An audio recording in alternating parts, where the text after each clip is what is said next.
So good evening, everyone. We'll start off our second revision session. The first one we had on last Tuesday. We covered weeks 1 to 6. So today we're trying to cover weeks 7 to 12.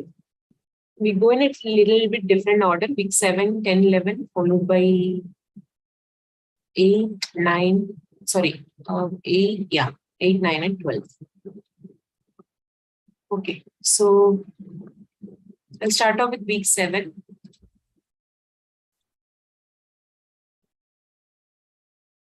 Is the screen visible? Yeah, yes, ma'am. Okay. Yeah. So week 7 was mostly on handling errors, right? Handling issues in the code and expected and unexpected issues in the code. So we have seen the different types of issues that can come. Like for instance, some issues with the format in which the input is given by the user, or we could have something which is specific to the operating system or the the resources, the system resources available, or it could be something which is related to the programmer's code that we have. So some of these we can actually anticipate, and some of them we cannot. So based on the kind of error or the issue that we're going to have, we'll handle in slightly different ways. So there are two different ways in which these errors are handled in Java. Java being an object-oriented language, even these errors are like handled as objects. Or these errors are defined or identified as objects. So all the errors, all the exceptions, we call it, there is a specific word called exception. So all of them are actually descending from the class called throwable. And there are two types. One is the exceptions, the other is the errors. So exceptions are the ones which you want to handle in a way, in the sense that, okay, I am expecting some sort of a problem, and if that is coming up, I want to handle it. I want to go ahead with the rest of the program. Whereas the case of errors, okay, so this is an error in which even if I proceed, I'm not sure whether the answer I get are going to be reliable. So I go for some, maybe some printing some error message or something, then exiting, then terminating the program.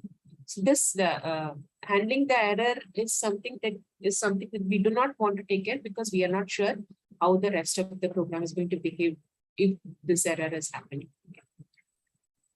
So the error is actually relatively rare, supposedly, and it's not a programmer's fault. So these are not within the programmer's control, really.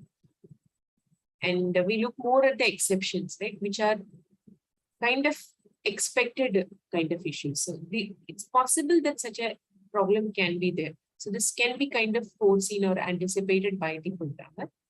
In such cases, these error-prone code can be handled in a certain way by putting inside what is known as a try-catch block.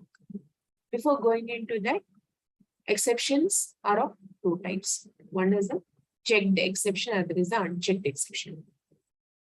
So checked exceptions are those which are directly extended from class exception, and unchecked exceptions are the ones which we obtained by extending the class runtime exception.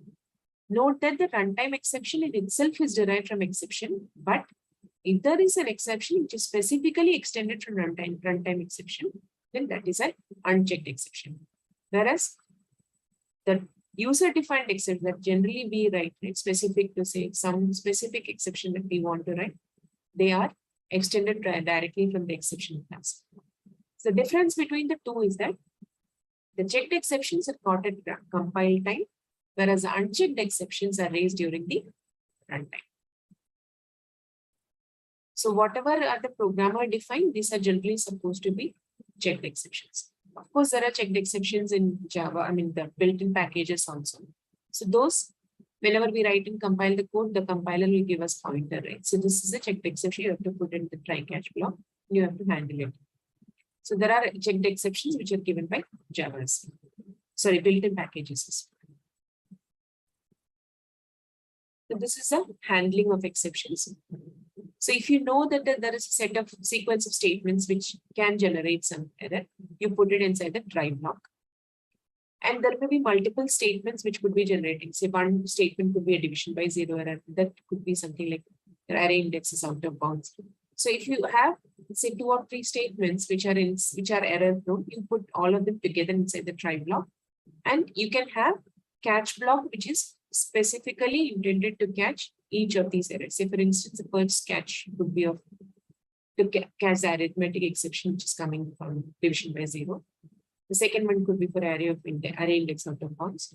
Or you can have any number of catch blocks in order to handle the issue which is coming out of any of the statements from within the try block. So just to see the specifications, so you enclose the code that may generate exception in try block, clearly the error prone code, whatever is there, right? That we put it inside the try block. Then whatever is the code to handle that issue, exception, that we put it inside the catch block. So if try encounters an exception, rest of the code in the try block is skipped. So suppose the try block has, say, 4 or 5 statements.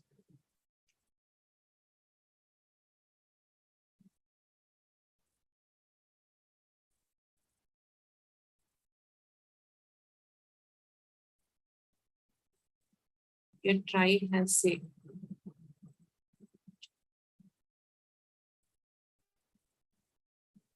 right? You have something like this, and this line is what caused the exception. Then this line will be skipped. Okay. So wherever the error is encountered, until then it is executed, and the control is transferred to the catch block, or whichever catch block satisfies this exception, and whichever is the one to handle this exception, it is transferred to that catch block, and the control is transferred to the code itself. Once this code is finished execution, it will go to the next line after catch. The lines after this line, this particular line, inside the try block, right? The lines after the line which caused the exception, those lines inside the try block are skipped. So if you want to catch different exceptions, or if you think that, okay, so suppose I have a possibility of a division by zero in one and an array index exception in error. If you put both of them inside this, only this will become this. If B is 0, this will be handled and will come out. This will not even go to this A of I statement. So put both of them in 2 different try blocks if you want to catch both of them separately. Okay. Yeah. So if you are okay. So if the exception matches the type in any of the catch blocks, the handler code executes. So the order in which the exception is handled, right? So you have a try here, your catch 1, catch 2, right? I'm just showing this. So if your catch 1 is one exception which is this catch 1 is the exception. Sorry, this is the one that handles one particular exception that is generated here. Then control goes here and it comes out. This doesn't go, then it goes to the next one and checks. Okay, does this match? If it does, it goes. If these 2 do not match, then it goes to third. So the order in which it checks is the order in which we have written it in the code. So so both arithmetic exception and array index out of bounds exceptions are generated. Then if you put array index out of bounds first, the message corresponding to that, the handler code for this will be executed first.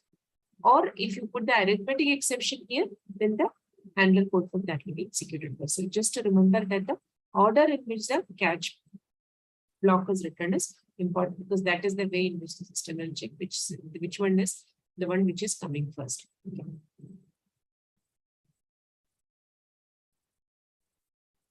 The same statement, of course, it depends again on the statements which cause the exception. That is first thing. The same statement causes the multiple exception, then depends on the order in which this is added. So it's possible to catch more than one type of exception. That's what we meant by having multiple catch blocks. Catch exception type E catches any subtype of exception type. So this is important. Because if you do not know the exception that's going to be raised, you simply have to write exception. Right? Exception E, that's it, right? Then you catch all the exceptions because exception class is the parent class of all the exception classes. So if you simply write exception, you catch, but then you will not be able to identify the specific exception that has been raised. Unless, of course, your handler code specifically addresses that. Catch blocks are tried in sequence. Match exception type against each one in turn. That's what I just mentioned. Catch one first, catch two next, catch three, third, etc. Order catch blocks by argument type in the order more specific to less specific. So if you have, say, array index, out of bounds, and exception, right? Inside this is one catch and this is other catch. Right? If you had written this exception before the array index, then any exception that comes here will be handled by this exception, right? Because it's a parent class. So you have to write it at like more specific ones. What do you mean by more specific? The child class should be on top and the parent class should be below. The first catch that comes will be more specific on the child class. Then the next one will be parent. And if there is further, like if this is not exception or something else, then you can have the grandparent, etc., etc. Finally, the root, which is the exception. Okay, so that is what is meant by more specific to less specific. Okay, now throwing exceptions. Now we've seen how to catch or handle the exceptions, right? Now what it means to throw the exception. So when you encounter a particular scenario where there is the possibility of generating an exception, right? I'm encountering something new or on already existing scenario or something. I want to throw an exception. Then the method can throw one among many types of exceptions. So here, this actually showing these two doesn't mean it is throwing both exceptions, throw one of these exceptions, but it has to declare all the exceptions that it is likely to throw. That is what it's saying. So this method is likely to throw IO exception and arithmetic exception, but at one particular instance, it will only throw one exception. Okay. So throws the exception using the throw statement. So inside this my method, you will have this throw statement that requires a single argument, which is a throwable object. So this is that single throwable object. So yeah, whatever exception is being thrown here, that needs to be handled by the calling function. Okay, can throw any subtype of the declared exception. So this is the declared exception type. So inside it can throw any subtype of these declared exceptions. So if you just say throws exception, you can throw any other, declared, any subclass of that exception. So while calling such a method that throws an exception, the caller code must handle it. So suppose you have say F1, okay, which is calling say F2,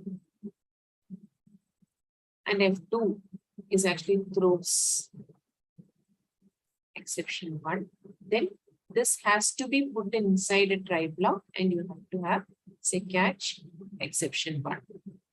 Right.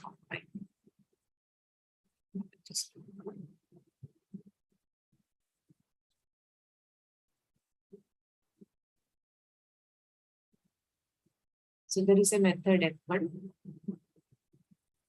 Then you have to put the method, calling the method try should be inside it, and you have to catch the exception which is being thrown by F2. F2 throws some exception, right? So this has to be caught here. That is what it is meant by.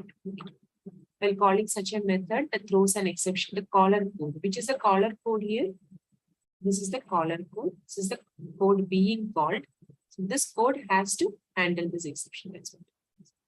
Or pass it on such that the caller method also advertises that it throws the same exception. Or if it's not putting inside try, this should throw. F1 throws the same exception.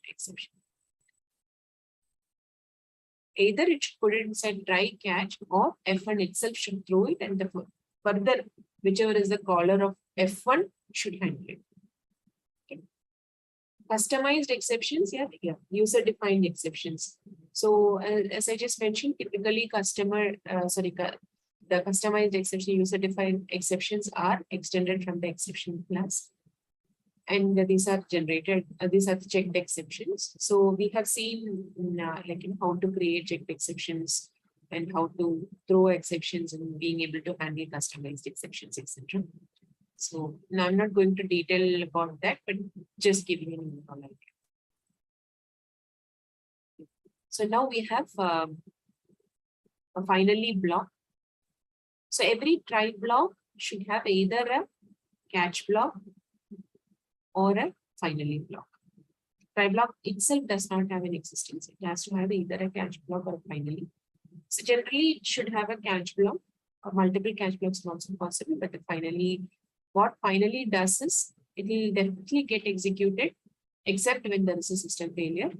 So if you want to have some cleanup code like deallocating resources, closing files, etc., put it inside the finally block. So yeah, that's the purpose of the finally block. Okay, now packages. So packages are so how do you put it? Yeah. Okay, so Java gives something like an organization, something like a structural unit or organizational unit. So you can put a set of classes inside a folder and say that this is a package. Now within the package, whatever classes are there, they have some certain access privileges within that class. So for instance, you know these access modifiers, right? The private and public.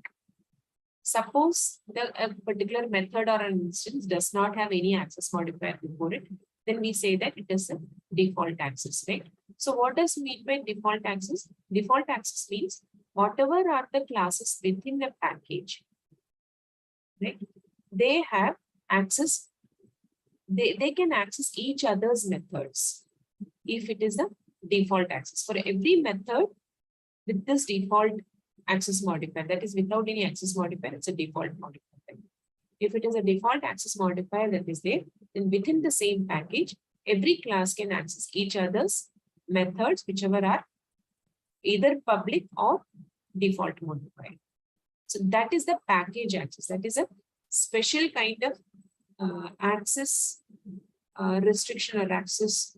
You can say access restriction, which is provided within a folder or even within nested folder. So you can actually use this if you use this import statement also. So why do you use import statement? You can import packages into your program, and whatever classes are there inside that, you can use it using what you call as fully qualified name for those classes. So for instance, you have a package, you have a folder sitcom, which is your package, inside which you say you have another folder, say test, inside which you say you have another folder, say my test. Then you can import whatever classes are there inside this my test, you can import using import com.test.mytest. So in your code, you would have generally imported only java.packages, right? But you should understand that you can import the customized packages also into your code, and whatever classes are there inside this, you can use it using this package. Okay. Now, if we omit the modifiers, the default visibility, that's what I mentioned about this default visibility. It is public within the package. So that is the one particular access modifier is this one. This applies to both methods and variables. You can also restrict visibility with respect to inheritance hierarchy. There is this new access modifier which is protected. So protected means for a class say A and all the classes that inherit from A. All these classes, right? These classes will have all the, it can actually see all the methods, protected methods inside class A. For all the subclasses inside A, Srinivas, you want to ask something. No, you can finish. I just had this because I had this confusion. So if I don't put anything in the visibility, so it is default. Then can the subclass in a different package, can it see it? I thought I understood it, but I got again confused after the last week. Can you come again? I just missed the last sentence. If you put it, if you have a default modifier in a particular class and it is in a particular package. In a different package, I extend it. So how do you extend it in another package? You have to import it or something, right? This package. Yes. Otherwise, how do you extend it? Yeah, I'm importing it. That's why after that I extend it. So can I access the default method, which is only package protected? Okay, so let me just give you an example. Like I'm trying to understand what you are trying to do. So just give me a second.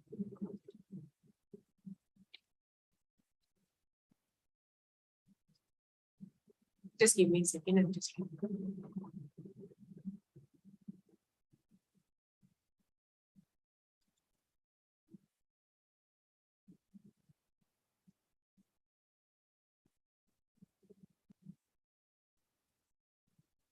So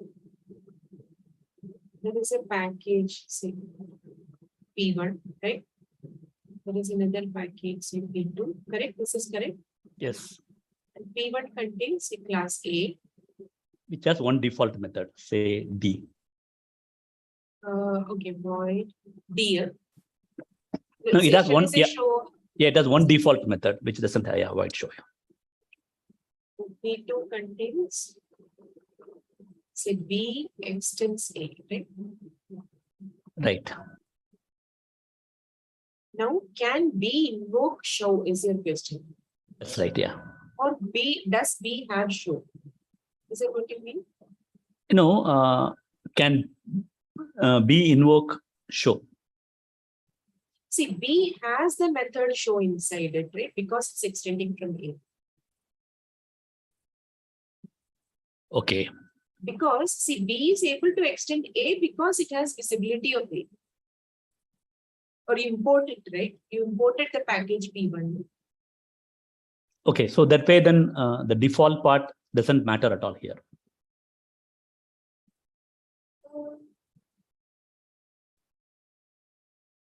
Let me put it the other way. Okay. Show can be public or protected or default. P2 will be able to access it.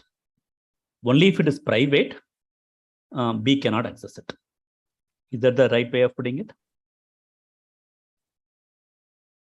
I think you can access only public and protected.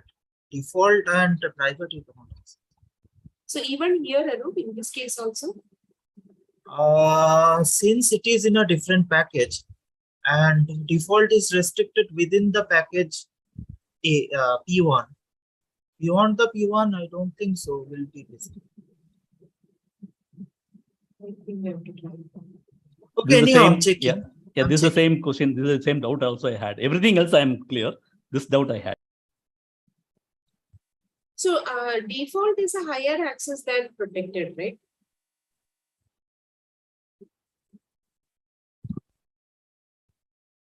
So if you look at default having more restriction than protected. Okay. Okay, I'll check out. You can continue. I'll just write a sample program. Yeah.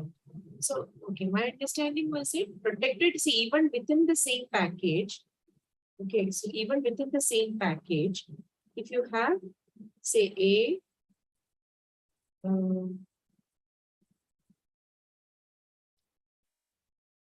yeah, so B extends A, right?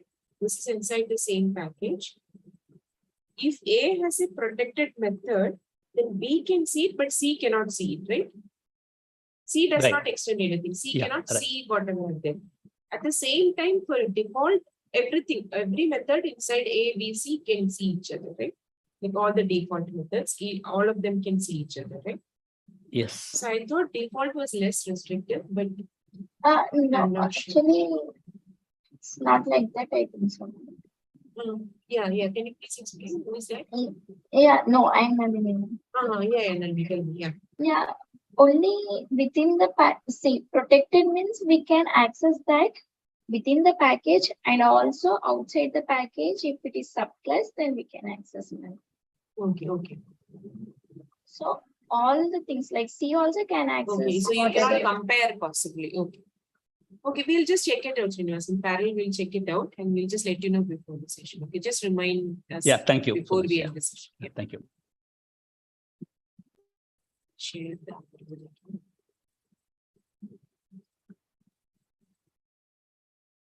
Okay. Yeah, okay. So private, public, default, and protected. Yeah, protected means specific with master classes. I'll just check and come.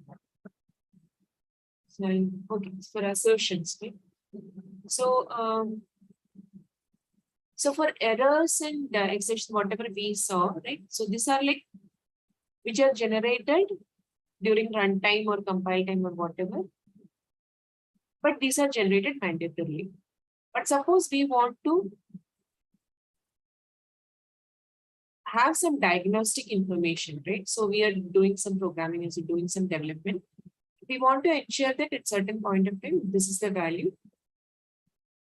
I'm not able to understand, say at a particular point, say I've got a different value. I'm not able to see why it is happening. So I want to keep on ensuring that, a certain value is bound to be, say, positive or a negative value or whatever. I want to insist on that.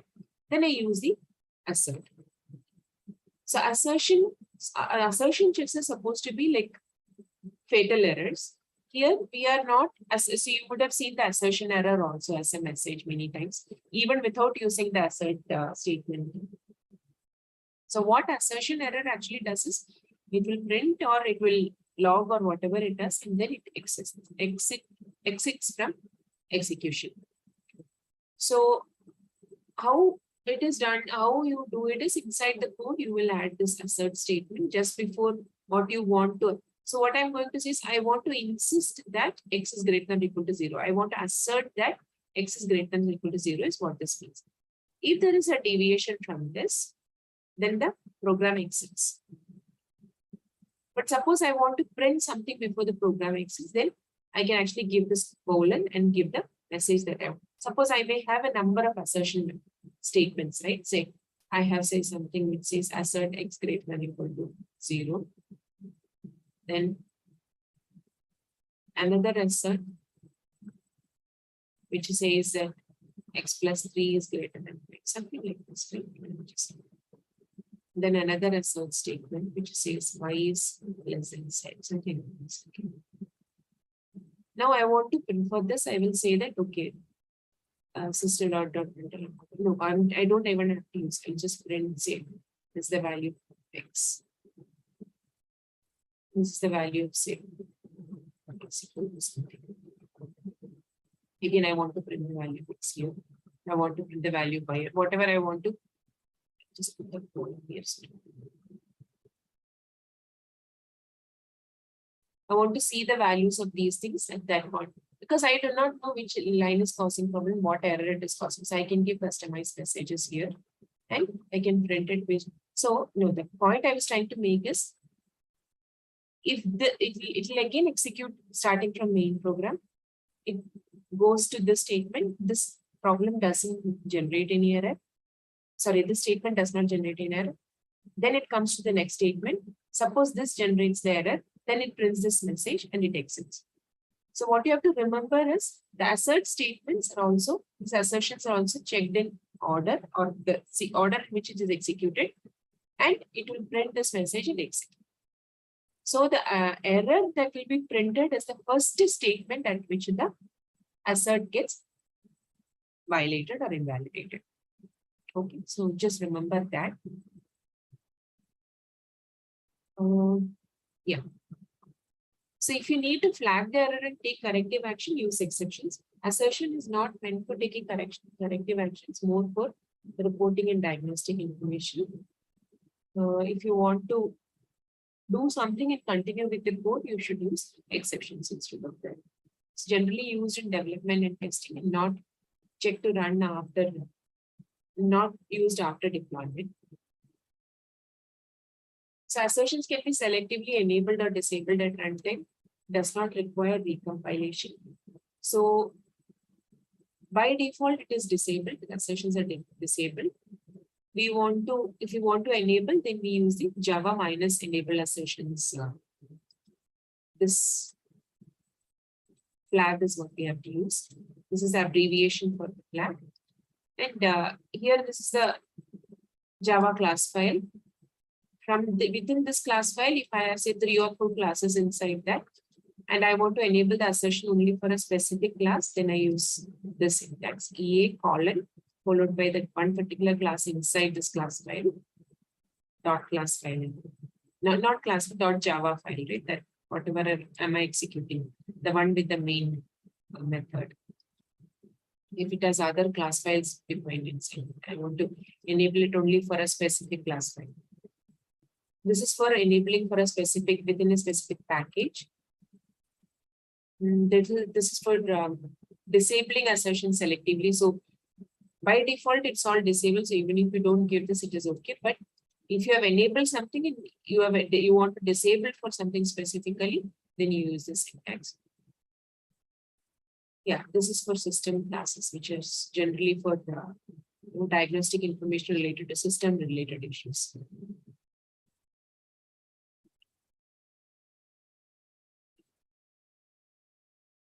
So logging is again for logging error related information, severity of errors in general.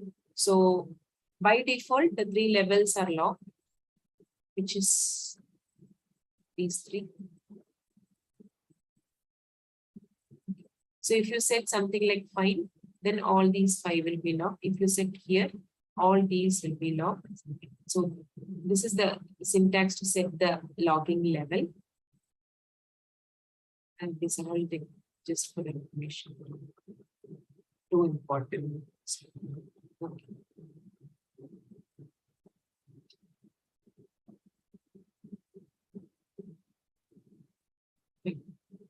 Okay, so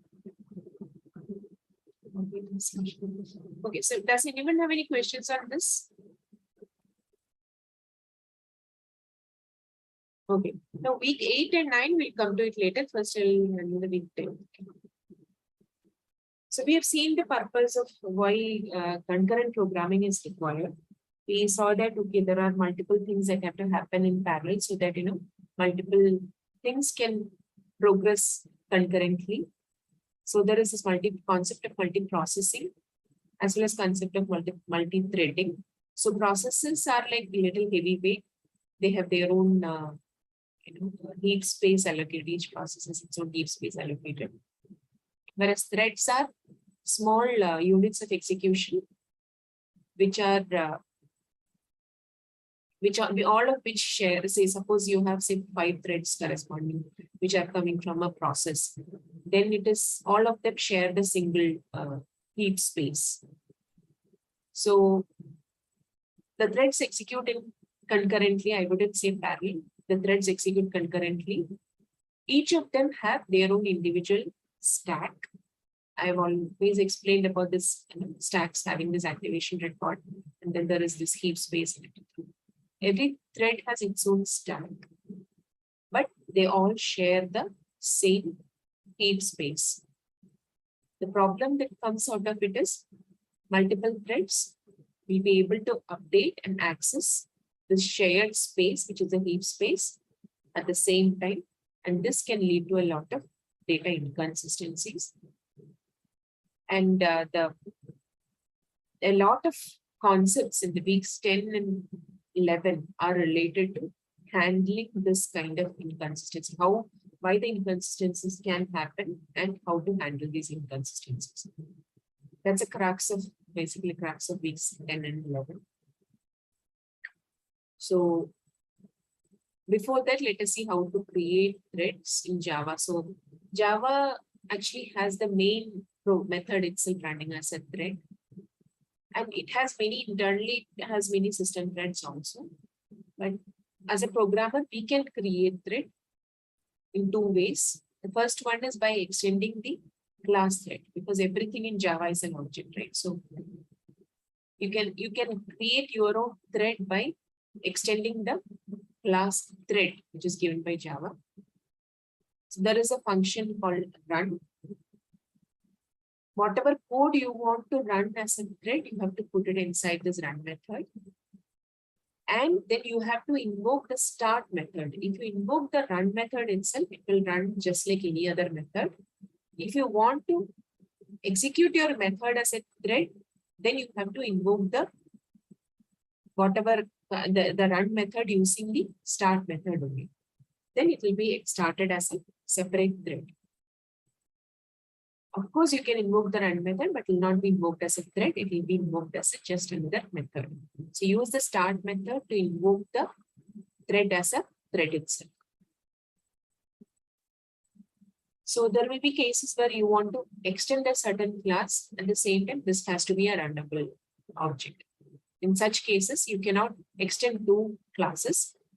So what instead you do is you implement the runnable, you extend the other class. Some other class, like you want to extend an employee and then you want to have a runnable case, like sorry, runnable object. Then you use the implements runnable and extend. But even otherwise, it's strongly recommended you use the runnable interface. And how you use the runnable interface in as a thread, like how do you run? You cannot still create an object of runnable interface, right? Because it's an interface, you cannot create an object of it. So you create a thread with the runnable object as parameter, and you start the thread.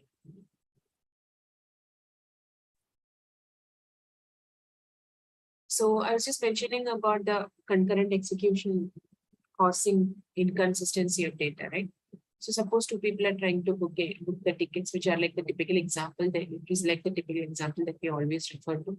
Two people, one person trying from Bangalore, another person trying from say Nagpur or something, trying to book the tickets at the same time. There is only one ticket left. You've seen the same example, the assignments. What happens if both of them have given access to the same ticket, right?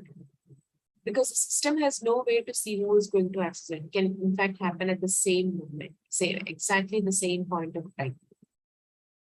So this can actually lead to data in both of them getting allocated the same ticket and can cause a problem, right?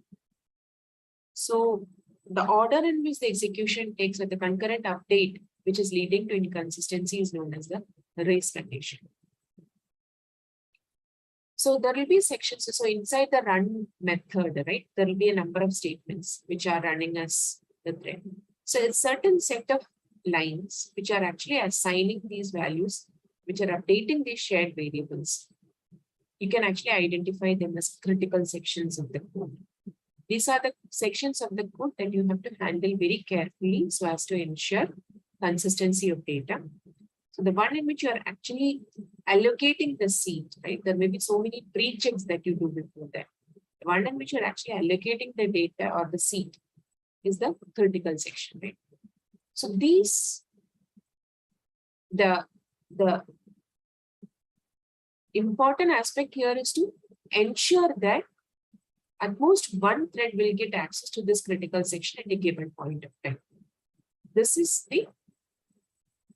this is what we refer to as mutual exclusion. That is giving only at most one thread access to a critical section at any given point of time. That is called as a mutual exclusion. So we looked at various strategies by which mutual exclusion can be achieved. We looked at a case where we used a single variable which can take just two values, 1 and 2, in the case of two threads. We saw that can actually leads to starvation if one of the threads lose interest or some exception that happens in one of the threads. Then it can actually lead to starvation. The other thread can be linked to starvation. We looked at the case where we introduced two Boolean variables where there is no starvation, but it can lead to deadlock because both of them wait to enter the critical section at the same time. And then we looked at the Peterson algorithm, which is a clever combination of the two.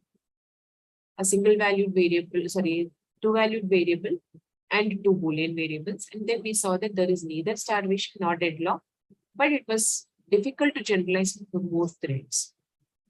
And then we looked at the bakery algorithm, which said that, okay, the thread which is entering itself will allocate itself a token number. Say that, okay, it is my turn is something like this token number by looking at what is the maximum token number at this point. And then incrementing that one token number and allocating it to myself. So what happens in such a scenario is getting the maximum. So two threads are coming at the same time and taking the maximum number and allocating it at the same token number, right? By incrementing it, that can also cause problem. So then we said that, okay, there is always, in all these future cases, in these cases, there is always this checking for something and going ahead, right? So this we call it as a test and set. So if there is a possibility that we always have to do this test and set in the case of synchronization. So if this test and set has to happen, this has to be something like an atomic procedure. Atomic process in the sense, this has to happen as if it is happening like a single instruction. And that is what we call as an atomic set of instructions. Atomic step. Yeah. And then we also saw that, okay, these are all examples. Yeah. And we also, we did not show that, but we learned that such an atomic step, right, that if testing and setting cannot be done by a program, in the sense that however efficiently we try to do it by setting variables and everything, will still cause problem. Either it will not ensure the concurrency, or it will not enable the test and set in a mutually exclusive manner. So this has to be provided as a programming language primitive. And Java provides not just Java, many programming languages provide the features of semaphores, where there is this test and set, which is the P of S as are given as the programming language component itself. And but it is also something like a low-level programming language concept. So Java actually gives you something which is much more advanced, much more useful for us to make use of in writing synchronized programs, where in a certain part of the code is given synchronized access, so as to ensure mutual exclusion. So we looked at that starting in week 11.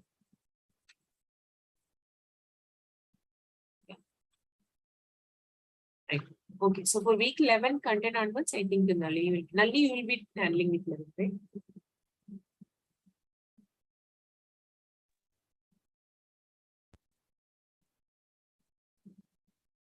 Nalli?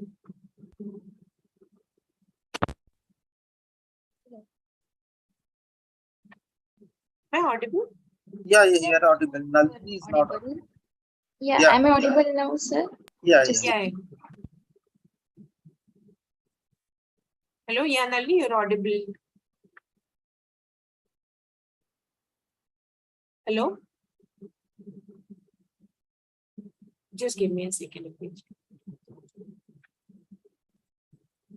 Nalini, you're not audible. Are you speaking?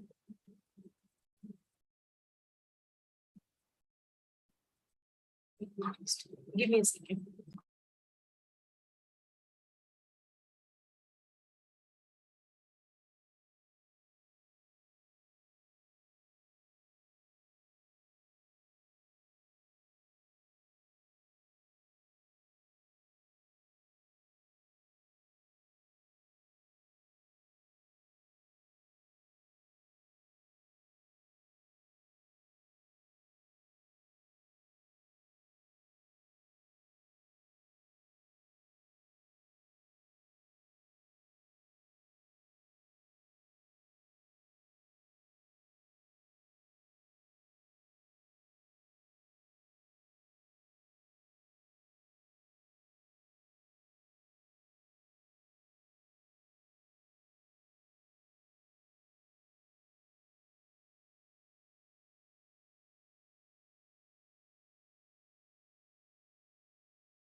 So just give me a minute. She is actually joining. some problem with the internet website, I guess. Yeah, Puneet, you have raised your hand. Do you want to ask? Hi. Yes, ma'am. Good evening. Yeah. While we are waiting for her, could you cover a small thing about exceptions, the difference between message and cause? A set message and init cause. Oh, the purpose is it? Yes. Okay. See, okay, so message is actually see, you have raised one exception and you are actually getting the specifics regarding that particular exception, right? When you're doing an init cause, get cause, what you're doing is you are saying that you want to raise a customized exception with some particular message and everything, but you also want to say that, okay, the reason for this exception is another exception.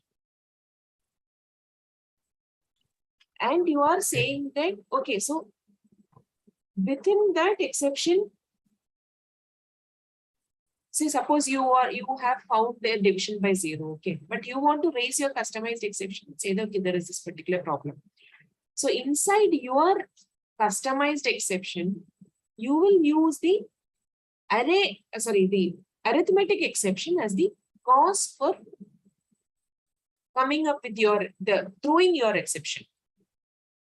So both are different in the sense that get message is for one particular type of exception. Init cause, get cause, that is for you are saying that okay, I am throwing a new exception, but the real cause of this is something else. Okay, so message is just a string, right? Just a text. Yes, it's just a get message, is just a string. So init cause would actually be another exception object, which is now replacing the original cause. It doesn't have to replace as such, but see, you can have your own customized message, but Right. whatever comes from the other one, that also you can print. The original exception, whatever message is right there, right? Right. Yeah, that also you can print because when you're saying init cause, you're saying this is the cause of that exception. That exception message also you can print. Whatever is your customized exception, that message also you can print. Okay. So cause is the exception handler, and I can decide which one should I be passed to the user or to the front. Something like that. So yeah, there is it is init cause and get cause. Init cause is what says this is the cause, get cause will receive it and say that okay, I'm going to. Okay, how do I put it without an example? Init cause is actually accepts an object, not a string. So it has to be another exception class or an exception object, right? Just 1 second. Sure. Yeah, sorry. So init cause is actually returning an exception object, right? An object, right? So it is one of the handlers. So it has to be one of the classes that is handling the exception. What do you mean by classes handling the exception? If I create a custom class, I could use that as an init cause, right? Oh, okay. So you mean the exception, whatever is your custom exception dot init cause in bracket, you give the original cause. That's what you mean, right? So the parameter to that init cause will be, say, what the example I told you, the arithmetic exception. Right. Whereas the customized exception that you have, right, that will be this dot init cause. The customized exception is CE, CE dot init cause, bracket, you have AE. Okay. And then you throw CE. There's nothing on the screen, so I don't know if you're referring to something on the screen. No, I'm not. Okay. Okay. Yeah. Maybe I'll just get one example. Maybe we'll come back to the end. Yeah. I didn't want to spoil the sequence. So. No, I have an example. So maybe I have a coded example also. Let me just get it. We could do it in the end. I'll wait till the end. No problem. Yeah. Nalini, are you back? Like if she's back, we can join the call. Otherwise, I'll just check if I can pull it up. Sure.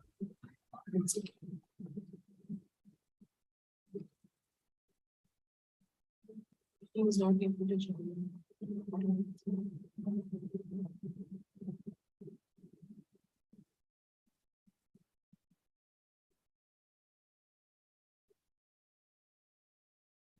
Just give me a second. Let me call her again.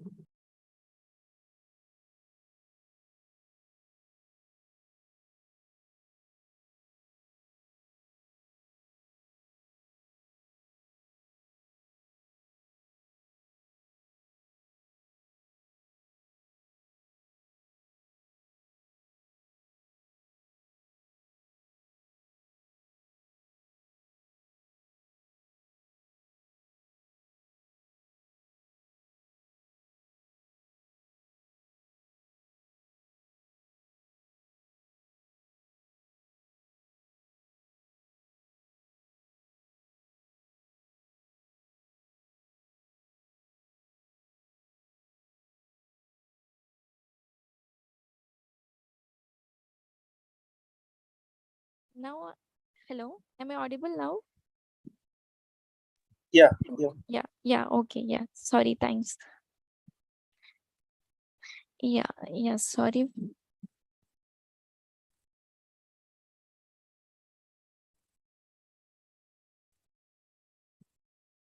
Yeah, just will start week 11 now. Okay. I think I should ask a host permission to share my screen. Yeah, Let me check. Okay, just one second. yeah, okay, ma'am.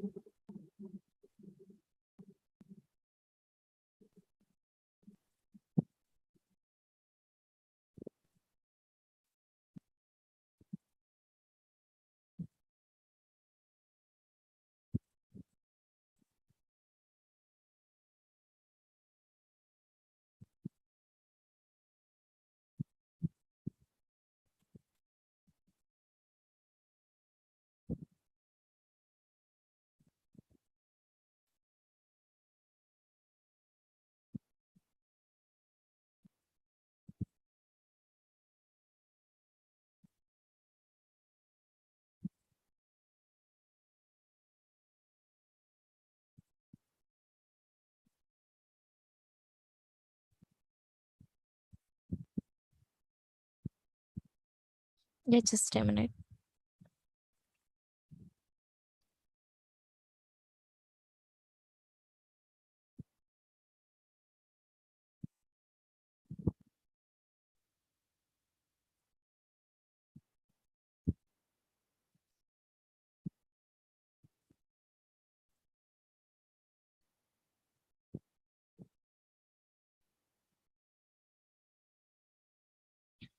Okay.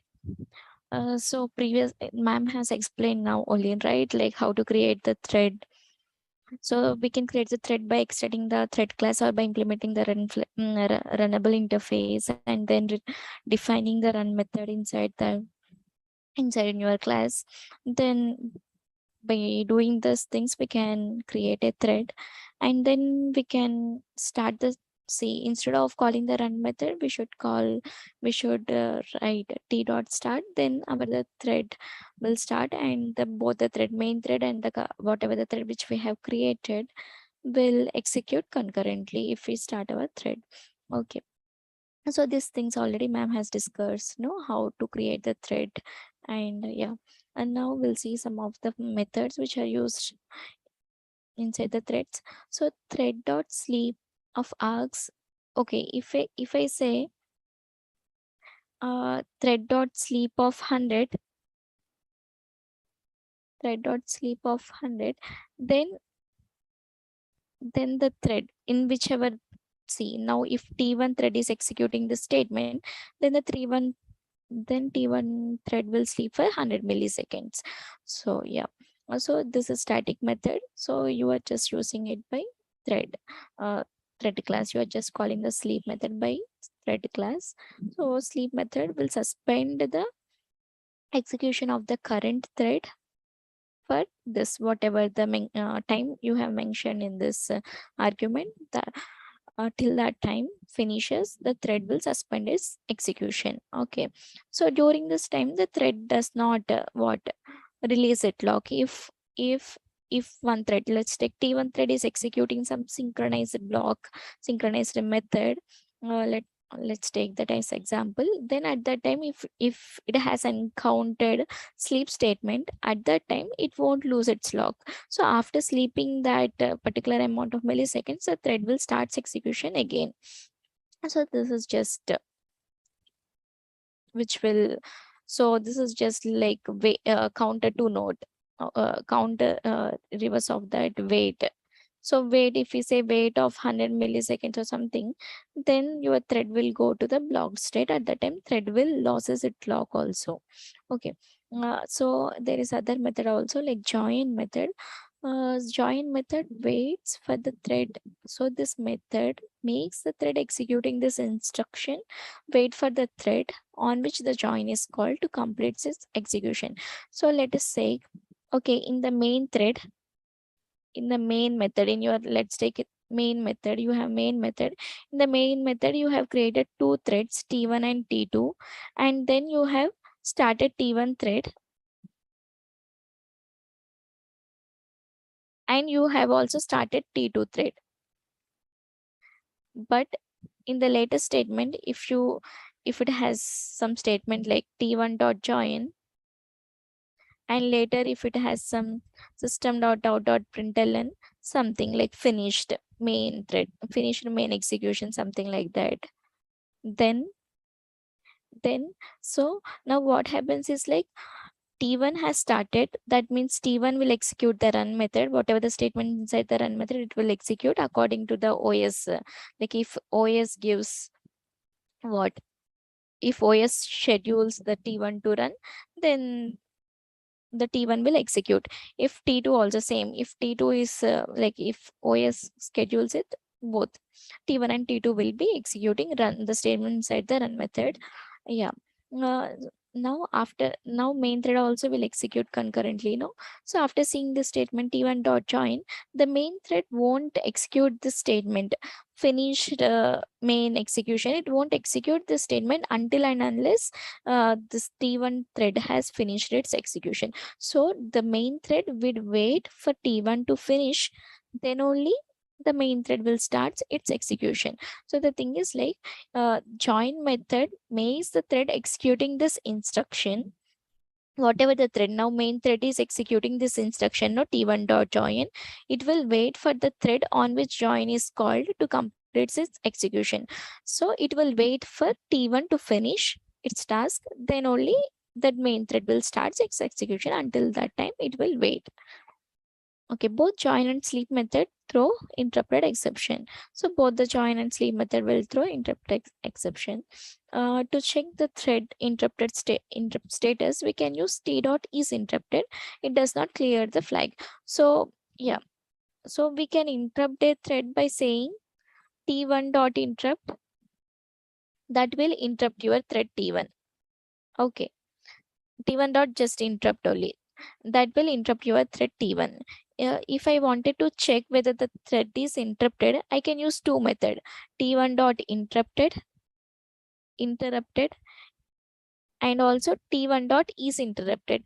Both the things will check whether is interrupted. Both these methods will check whether this thread has interrupted or not. It will check the status of the interrupt flag. Okay, if it is true, then it will say if your thread is interrupted, then it will return true. Both the functions will return true. But the difference is that, so T1, this interrupted method will change the status of your flag. If okay, if your thread T1 is currently interrupted, it will return true, and it will set the flag, that interrupt status, to false again. It will clear the status. But is interrupted, it will just return true, and it won't change the status of the T1 thread, interrupt status of the T1 thread. Okay, is this clear? The methods sleep, join, and interrupted.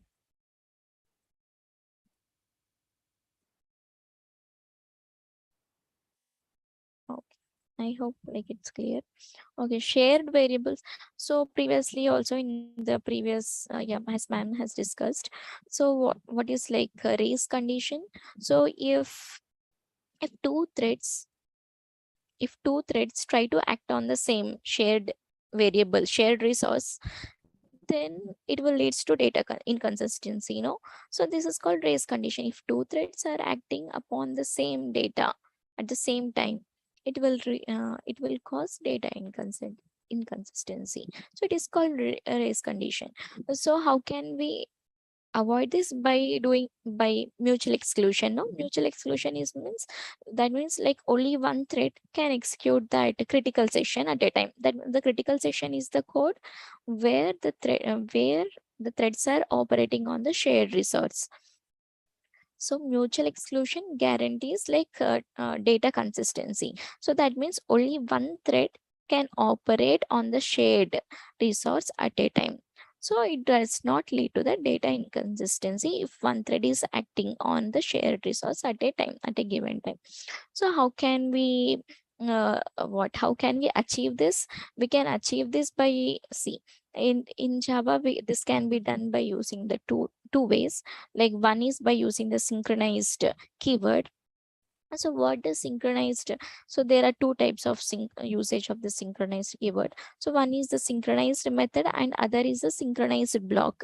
So if a method is synchronized, that means only one thread can enter, only one thread can execute the statements of that method at any time, at any given point of time. At any given point of time, only one thread can be executing that method if that method is synchronized. So the thing is, like, if the method is not synchronized, so any thread, like if we are starting two threads, T1 and T2, yeah, the OS both like both T1 and T2 can both execute the method at the same time. If if in the T1 thread, if you are calling inside the run method, if you are calling some method like update, if this method update is not synchronized, then both T1 and T2 can act on that method simultaneously. Any threads can, like any number of threads can act on that method simultaneously. But if your method is synchronized, if T1 is if T1 is executing the method, that synchronized method, at that time no other thread can execute that thread. So that means this achieves the mutual exclusion. Only one thread can execute the shared resource at any point of time. So yeah, whatever the shared resources which are there, on which the threads have to operate. So what we can do is, like, we can keep them inside the synchronized block. So inside so the difference between the synchronized method and synchronized block is, like, if the method is synchronized, all the statements inside the method will be like guarantees the mutual exclusion. That means only one thread can act. But if a block, so the thing is, like, inside your method, only you want only mutual exclusion only for only for like 2-3 statements. If you want only mutual exclusion for only for 2-3 statements, then at that time you can use synchronized block. So whatever that 2-3 statements you can enclose inside the synchronized block, so it also guarantees the mutual exclusion. So basically what you will do is, like, so in the there is, let's take, there is some shared variable like balance. There is some shared variable account balance or something, account balance.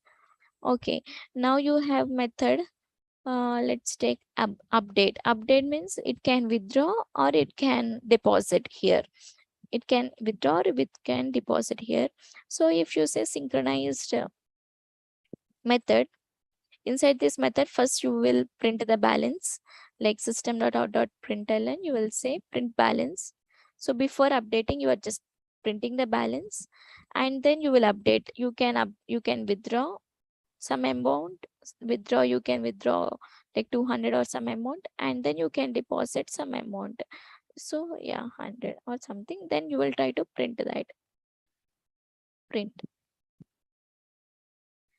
balance.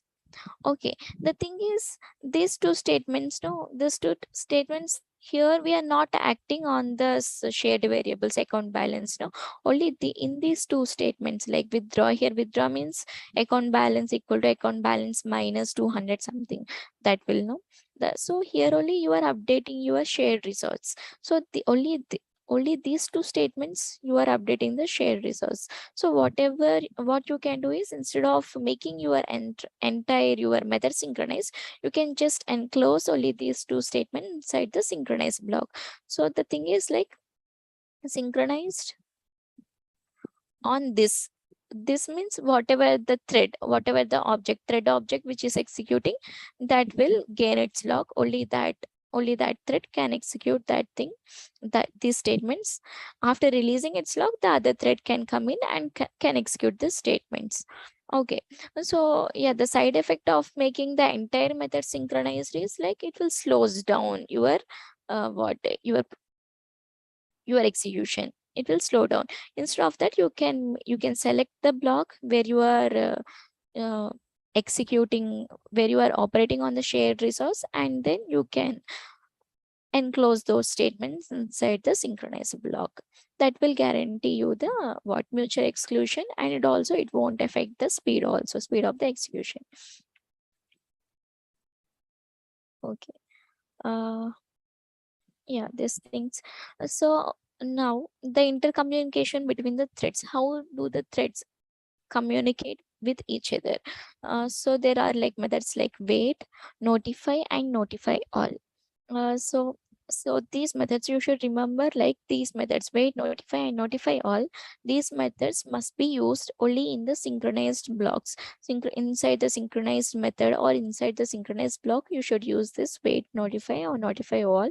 If you use outside the synchronized block, you will get illegal monitor state exception. You will get illegal monitor state exception if you are not using them inside the synchronized block. So what wait method will does is it will suspend the thread, and thread will loses its lock, and it goes to the block state. That means, okay, inside the some synchronized method, you are saying wait. Okay, inside the synchronized, you have synchronized update. Inside the update method only, you are, if it has encountered wait statements, if it has wait statement inside that.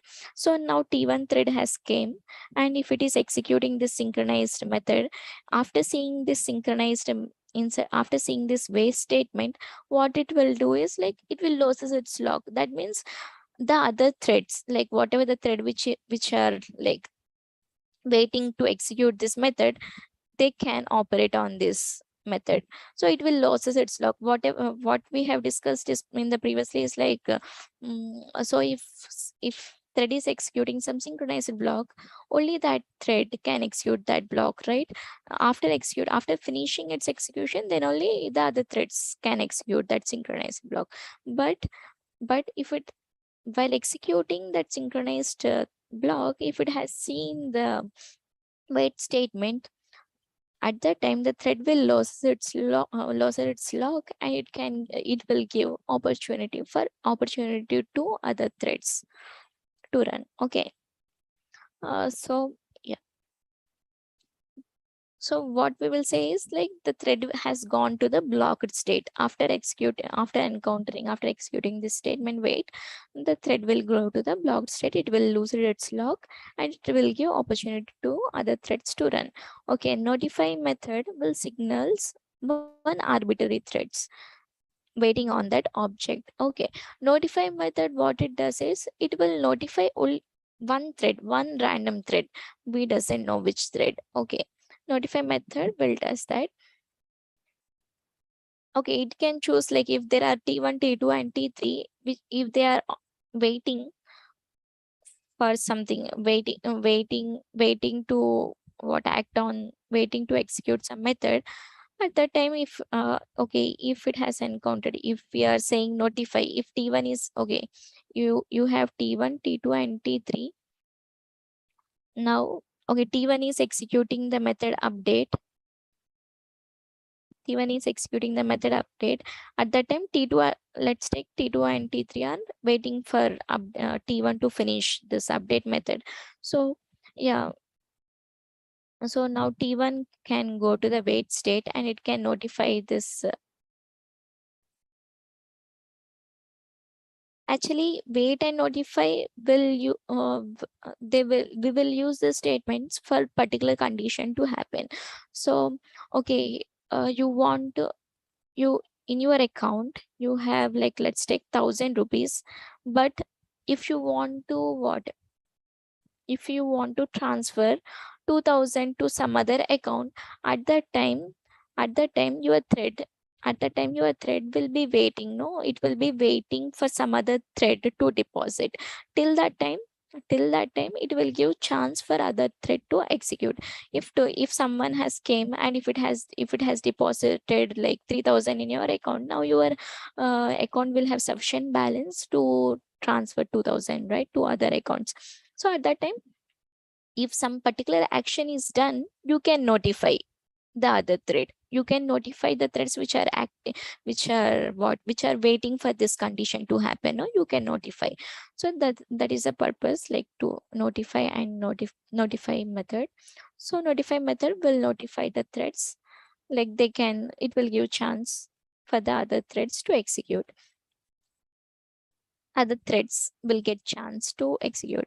Notify all will notify all waiting threads. Notify will notify only one arbitrary thread, and notify all will notify all the threads. Okay, but one of them will be picked by the system to be executed. Okay. Now coming to the life cycle of the thread. So thread can be in any of these following states. It can be like new state. The thread is in new state. We will say thread is in new state when we have just created our thread. Created, like creation means okay,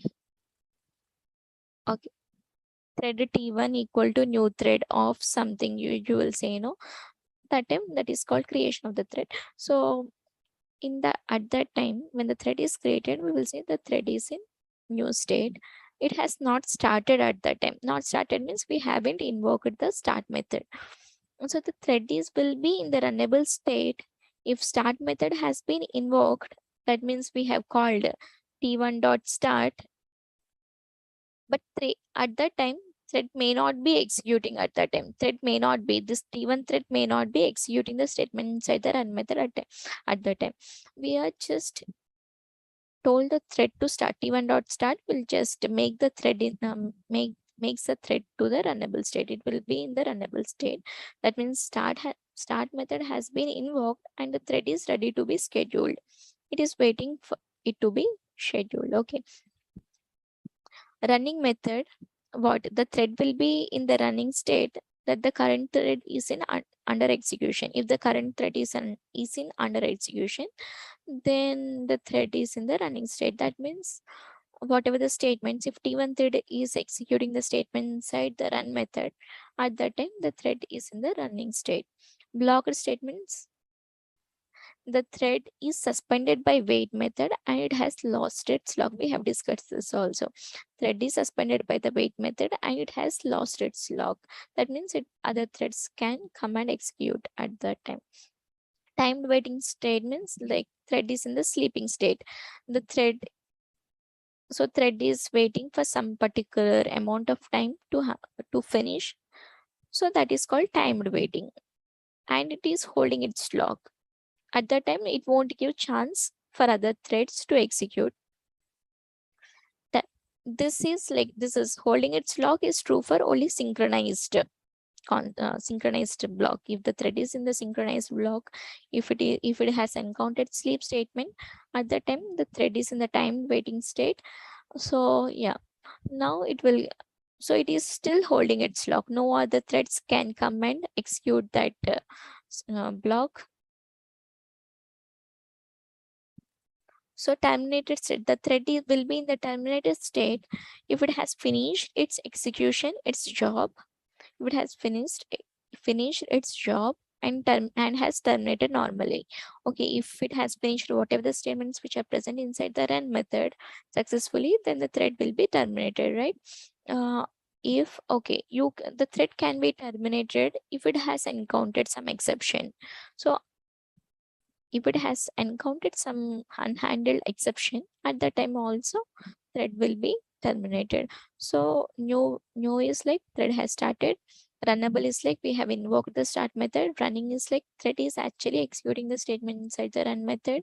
Blocked is like wait state, when the thread is in the wait state. Timed waiting is thread is sleeping. When the thread is like sleeping, that is timed wait. And terminated is like when thread has finished its job, it has executed all the statements inside the run method, or it has encountered some unhandled exception, then the thread is in the terminated state.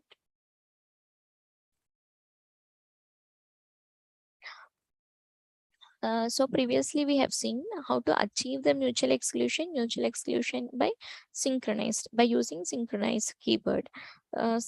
So what it guarantees, like only like it guarantees the data consistency. Like if we encountered, if we if we if we kept the critical session, like the code where where the threads are operating on the shared resource, then if we keep those lines inside the synchronized block, then it guarantees the mutual exclusion. So you won't get, you won't it will guarantee you the data consistency. So similarly, there is like a re-entrant lock also you can use for the same purpose. Like it guarantees the mutual exclusion. So it has the re-entrant lock has this methods lock and unlock lock. If you say, if you okay, you have created, okay, you are in some particular method update only, let's take same method update, and here you have created the object. Okay, you may create the object of re-entrant lock anywhere. Re-entrant lock L1 equal to new re-entrant lock L1 equal to new re-entrant lock. If you say this, if you have created the object, and okay, now you are in this update method. Okay, if the thread is executing this update method, okay, if you say L1 dot lock, that means whatever the thread which is executing this method update, now it has gained its lock. No other thread can come and execute this statements until and unless it unlocks. So you can, okay, after executing the statements which are like shared resorts, after executing the statements, you can simply unlock L1 dot unlock. That means it has released its lock. Now the thread has released its lock.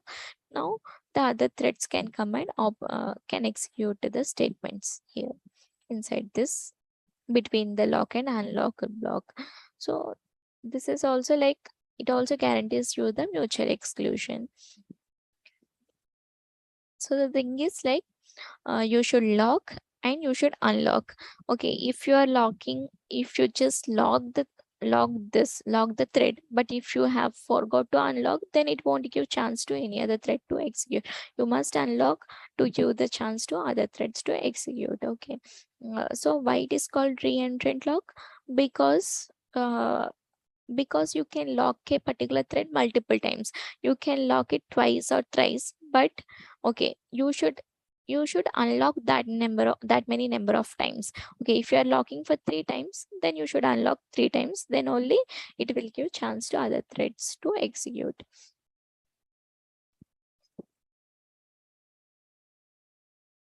Okay, why it is called re-entrant lock? Because thread already holding a lock of an object can reacquire it. Okay,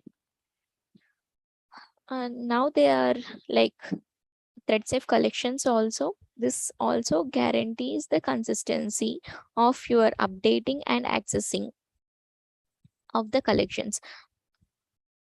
So yeah, if there are multiple threads and if they are operating on the same collection, let's take they are operating on the same collection map, like linked hash map or hash map, if they are operating. So yeah, if one thread is trying to what trying to update your map, and if the other thread is trying to access it, and if it is trying to print it, at the time it will lead to data inconsistency if you are working with the normal collections. But there are thread safe collections like concurrent hash map and blocking queue. So these are thread safe collections, and this guarantees you the consistency, and you won't get concurrent modification exception if you are using this what collections. If you are using these collections, and if the multiple threads are operating on these collections, at that time you won't get concurrent modification exception. These are thread safe collections. Okay, this guarantees you the consistency of individual updates and access done by the multiple threads in the same collection. Okay, if some multiple threads are operating on the same collections, if you are if one is updating and if other is trying to access, so by using these collections also you will get consistent values only. And what values you will get, it depends on the what prior upon the scheduling of the thread. Like, okay, if T1 has executed, if T1 is updating, then after updating, you will get the what? Updated map if you are printing that. Okay, before updating, if you are printing, you will get the only values of the map without updation. Okay, that's all about week 11. Yeah, still, if you have any doubt, you can ask. If not, we'll move to the week 8.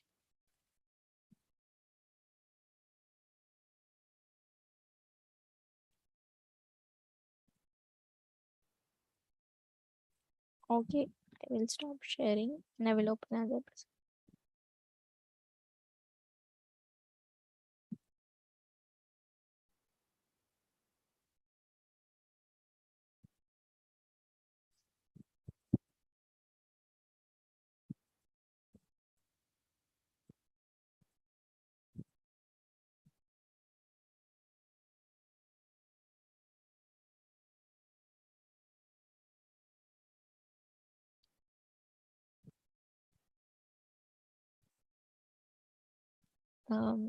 So cloning, inside this, we have discussed this multiple times, right?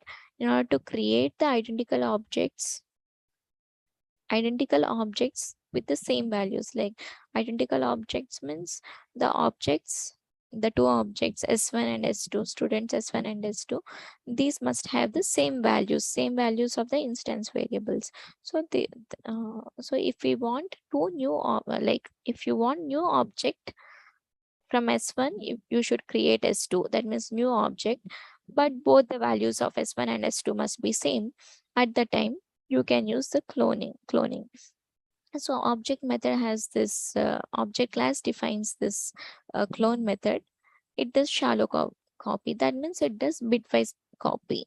In order to do the deep copy, you should recursively clone the objects also, recursively clone the nexted objects also, in order to achieve the deep cloning. And yeah, in order to allow the clone to be used, your class must implement the clonable interface, and the clone method is protected by default, and you can override it to public if needed.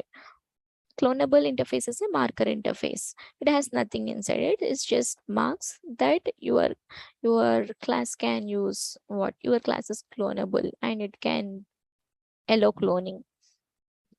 Clone in object throws, in the clone method which is inside the object throws, clone not supported exception.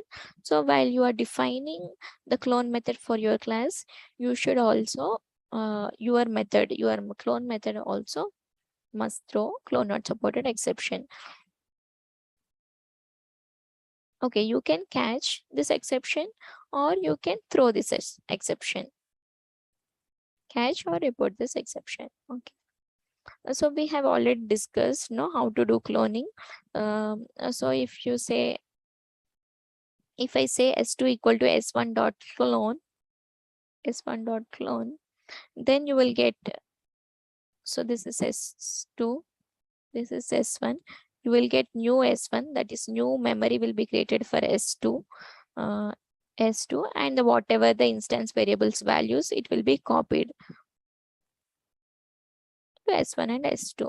So if you have objects inside this S1, if S1, if S1 is an object, so at that time S1, if S1 is storing some object here inside it, at that time what you have to do is, first you need to create copy clone for S2 also you should do this, and then you should create new memory for this object also.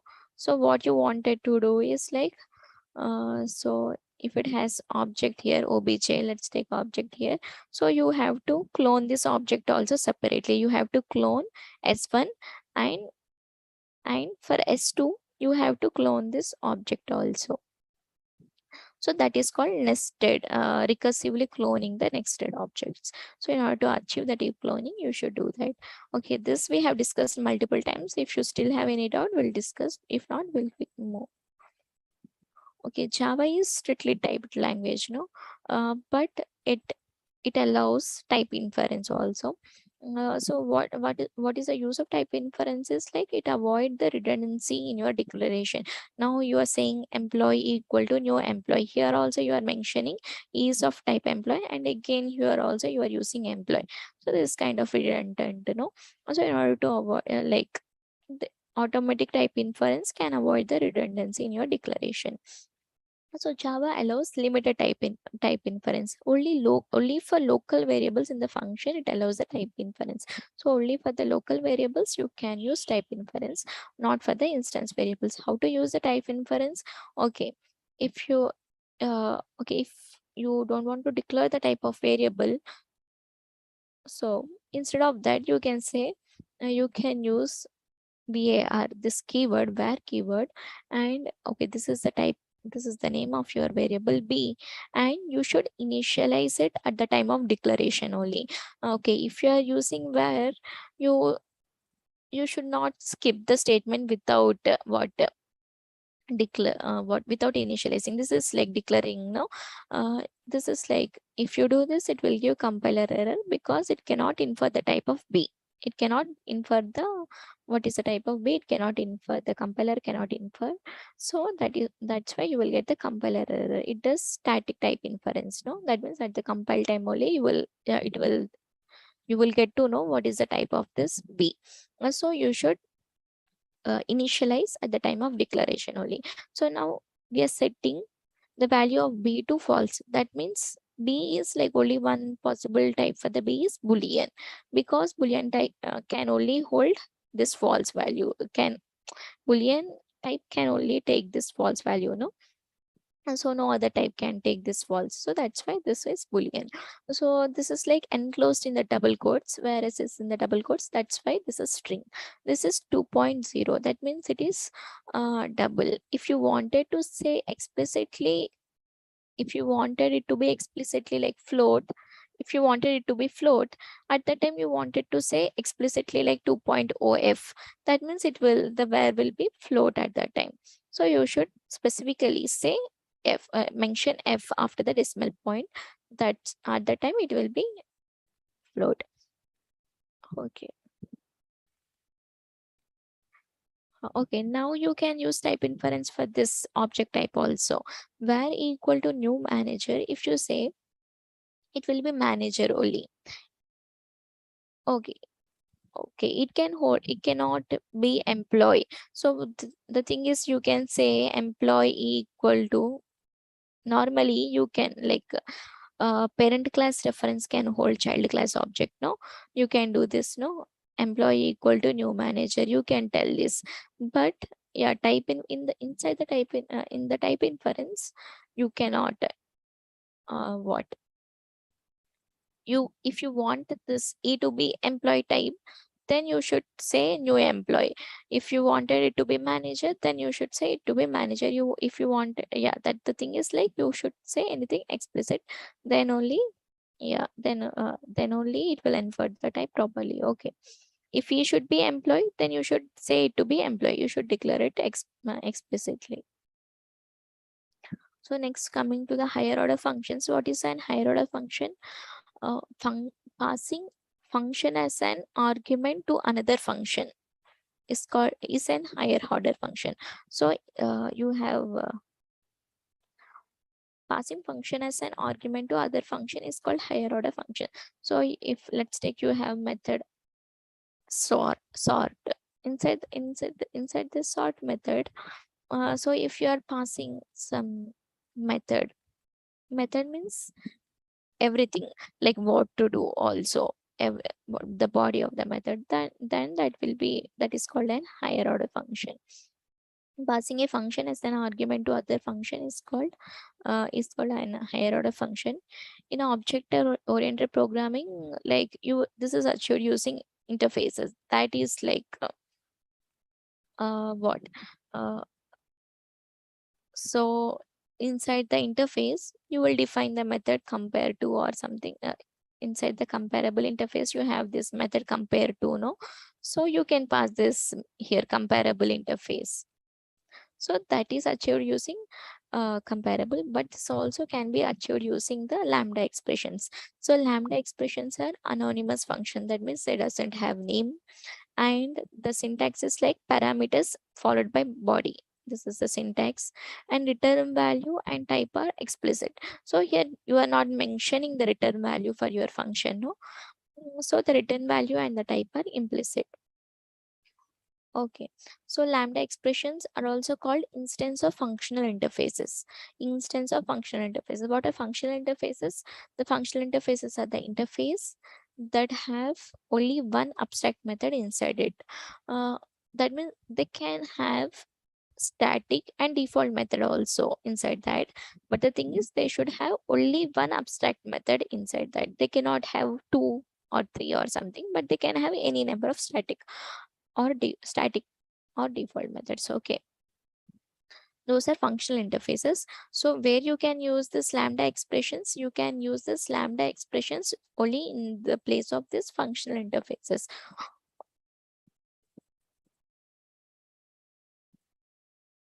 So the thing is like you if you have the function if you have functional interface, instead of creating a class and implementing in, okay, if your class is implementing that interface, you should override the method, whatever the abstract method which is present in that interface, no.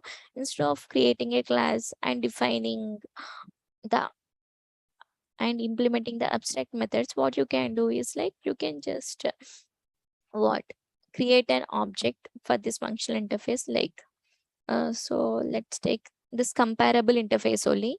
You know comparable interface, you know, right? The comparable interface has this compare to method. So what you can do is instead of creating some class, you can say comparable c equal to, you can define your compare to method here. What it takes some object as argument, no. It will take one object here. Let's take s1. You can say, you can define your method here. The method body can be here. Instead of creating the new object, a new class, and doing everything, you can just do this by using the lambda expression. So lambda expression are also called as an instance of this functional interface. So yeah, wherever you have to pass an interface object, like okay, here the sort method actually will take a comparator as its argument. Sort method will take like whatever you wanted to sort, any collection like arrays or any collections, that it will take as an argument for, and two arguments it will take. One is the thing which you wanted to sort, any the arrays or any collection, and the other method is like comparator interface, like object of the comparator interface. So here you can see this, no. uh, Arrays dot sort, it is actually taking strar, that is like string array, that is which the thing which you wanted to sort, and the logic to sort. Here it will take the comparator inside the sort method. Actually it will be taking the comparator as its instance variable. So instead of that, you are passing lambda here. Lambda is like the way here you are defining the compare method of which is present inside the comparator interface. So here it takes the two objects as argument, and here you are telling s1 dot length minus s2 dot length. That means it will whatever the value which is whatever the value which we got after the subtraction, that value is a return value for this function compare. So the thing is like you can substitute this functional interfaces with the lambda expression. So here instead of telling string s1 and string s2, you can say s1 and s1 s2. That means it will understand by seeing the s1 dot length and s2 dot length, it will do some limited type inference. Limited is possible. Okay. Okay, if you have more complicated function body, instead of this as a single line, if you have multiple lines, then you can use this. You can use this brackets, and you can enclose whatever the lines which are present inside the function body inside this bracket. That means this is the function body which you wanted to define inside your function. And at the time you need to return, you need to enclose return also, return. Okay, if you are saying if S1 is greater than 0, then if you say return 1, and if S1 is equal to 0, if you say return 0, yeah, at that time you have to use return statement also if you have multiple lines. But if you have single line inside your function body, return statement is implicit. Okay. If your lambda expressions consist of single functional call, that is called the method reference. That is called method reference. So here is an example. Actually, the map has this merge function.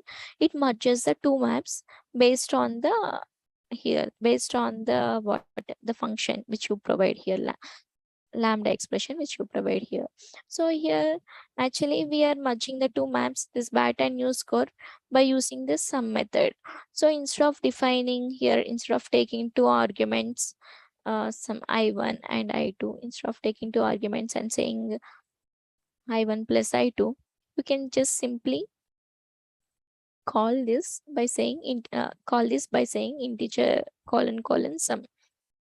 Okay, as this is a static method, sum is a static method which is present inside the integer class. You are using the integer class name directly in order to access this, in order to provide this method also. Yeah, the thing is, if your lambda expression consists of a single functional call, we can pass that function by the name. This is called method reference. So if your lambda expression is doing this I1 plus I2, and if you're checking for some condition greater than 5, if you're checking, at the time you cannot use this integer colon is to sum greater than 5. At that time, you cannot mention this. If it is having only single functional call, then only you can give the method reference. So there are like many ways to give this method reference. So if your method, if the method is static, then you will use this class name is to colon static method.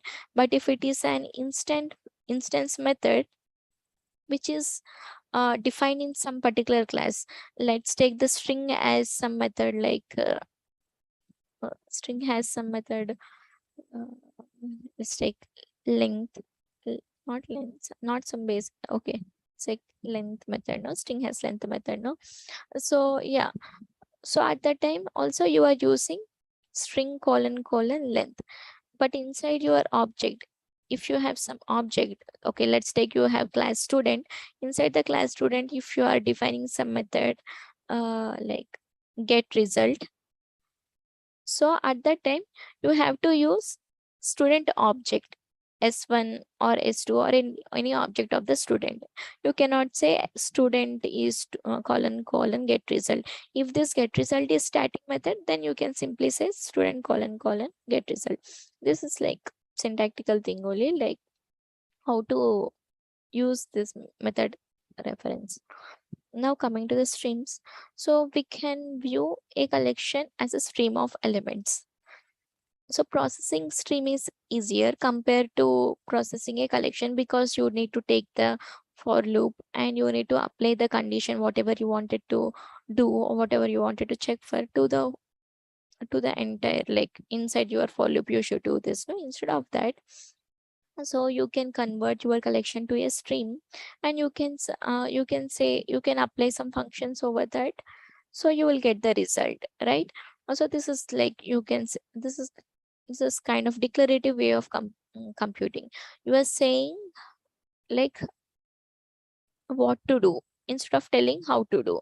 Like you are telling, if you wanted to filter the words which of length greater than 10, you can simply use the filter function and you can say this, this you can write this what you can write this lambda here, lambda expression here. So this is like you are telling, I want to filter the words which with the length greater than 10. So that's you are telling what to do instead of telling how to do. So this is like declarative way of computing.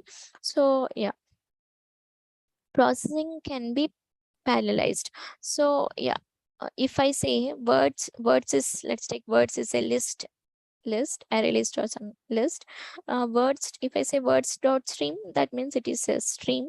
Now it is a stream. Over the stream, you are filtering that stream and you are counting the length, you are counting whatever the output you are getting from this filter function, you are counting.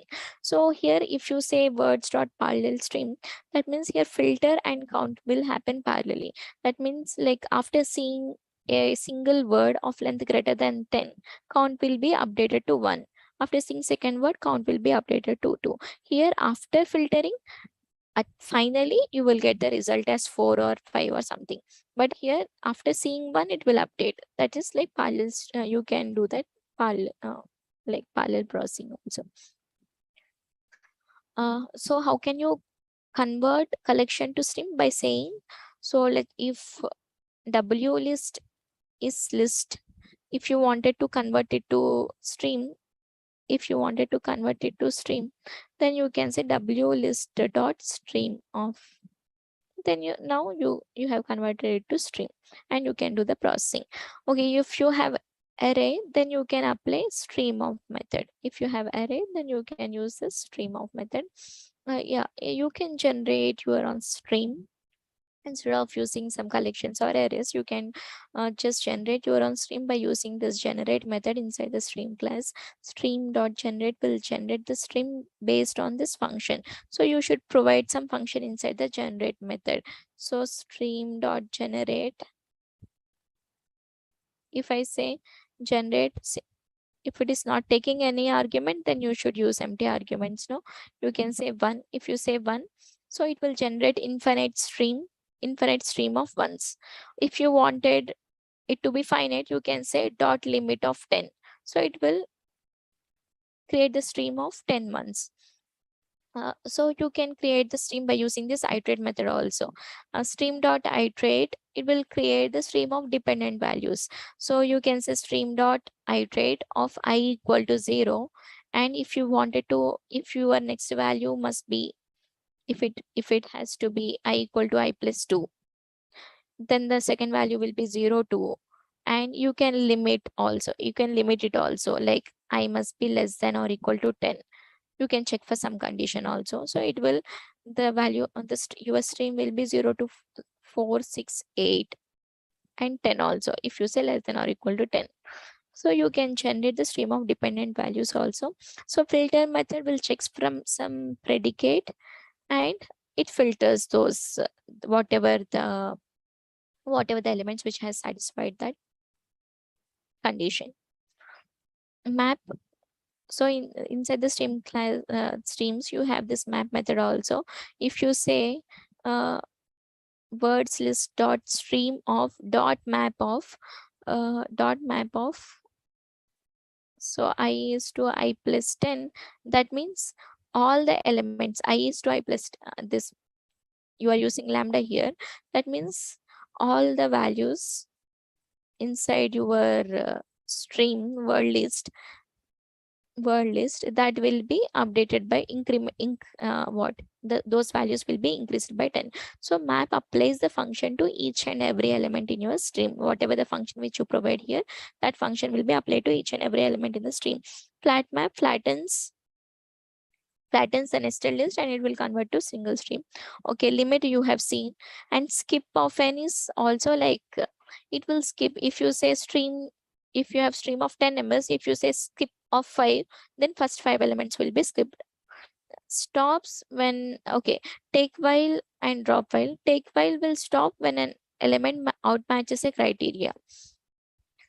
Okay, now you have stream of 10 numbers, like 0, 1, 2, 3, 4, 10, like so on, 0, 1 to 10 numbers. And if you say dot take while, you will give some condition no here. I equal to 4. If you say I equal to 4, okay, if I say I not equal to 4, if I say I not equal to 4, that means, so what elements will be taken? So first element is 0. Whether 0 is not equal to 4, yes, it is not equal to 4. First and second element 1, 2, 3. After reaching 4, what it will check? Whether 4 is not equal to 4, it's not correct, no? So it will take only 0, 1, 2, 3 only. So that means it will stop when the element outmatches a criteria, that means when the element has not satisfied a particular criteria, it won't take the rest of the screen. Whatever the elements which are matching, it will take until and unless it see any element which is not matching the criteria, it will stop taking. So, and drop values will do opposite to that. It will drops the elements which are matching the condition which you are given inside this while inside this parenthesis, it will drops all the elements if they are matching. If they are not, if you have found an element which is not matching the criteria, it will start taking, it will take the rest of the elements. Okay. So you can find the number of elements in your stream by using this count method, and largest and smallest methods, smallest values inside your stream you can get by using the max and min function. And you can also use find first to get the first element of your stream. And if your stream is empty, it will return an optional type. If your stream does not have any value, so but if you're trying to print it or if you're trying to do any operation, you will get an optional value at that time. Stream is an empty, it will be optional. Okay, if you have no doubts, we'll move to the other weeks. I think Arup sir, you can take now. Yeah, thank you, Nalini. I'll start. Just give me a moment.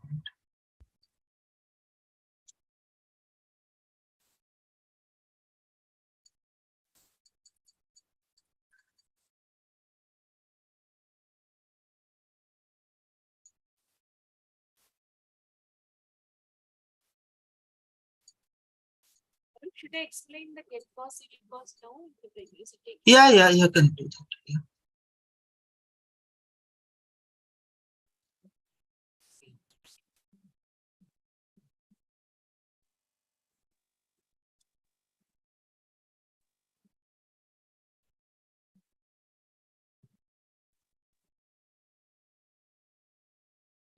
Yeah, so Puneet asked the question, right? Puneet?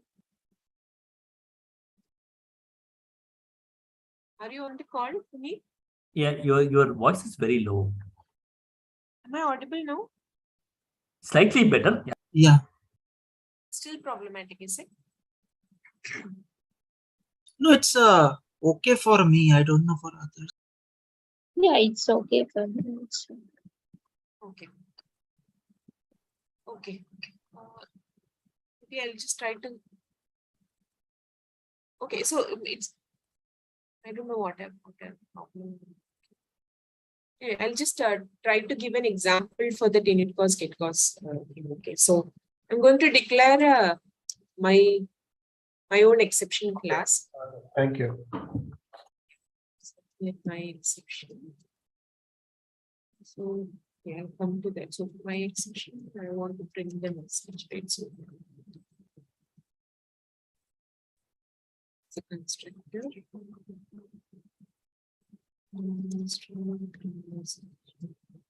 Just one small example so that you can understand the differences.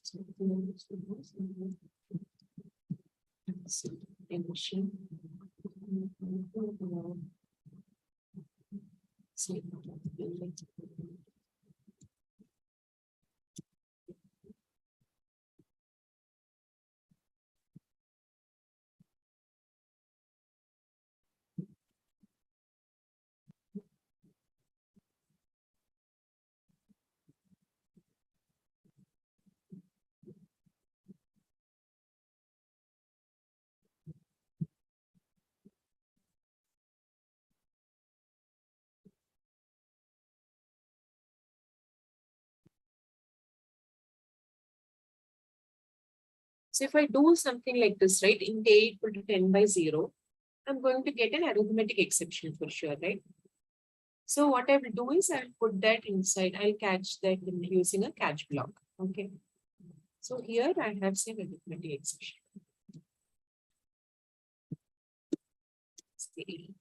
Now what I want to do is I don't want to throw the arithmetic exception because I want to customize something. So in this example, it might look very trivial. Like why would I even throw my exception when I can very well throw arithmetic exception itself if I want. Say if I want to manipulate something which I'm getting from this arithmetic exception, and I want to modify things and, I want to have my own exception with some other things, like I'm not able to think about a use case immediately, but here, if I want to do that, then I'm going to catch it here and encapsulate it or probably put it inside and my exception and throw it. Okay. So how I'm going to do that is my exception, I'll create a new object of my exception inside here. E equal to new. So here I can give my own custom message, right? This is my custom exception. Now I'm going to say that I'm going to throw my exception, right? But I'm going to say that the reason for throwing my exception is, or the cause for throwing my exception is arithmetic exception. That's what I want to do. What I will do is I will say me dot init cause is this arithmetic exception. Okay. And now I'm going to throw me. Now in the main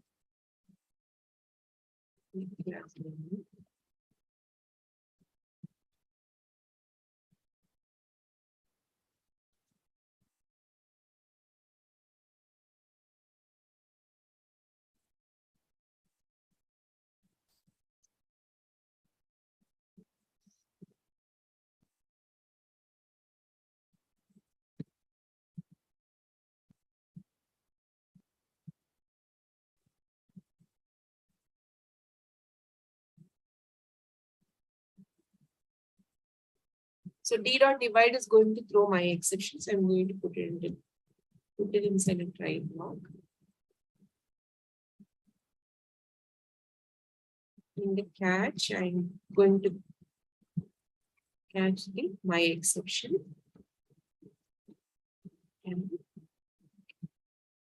now here, I'm going to print both this. So here is what the difference you asked about. Okay. Here I'm going to print two things. One is the get cause, get message.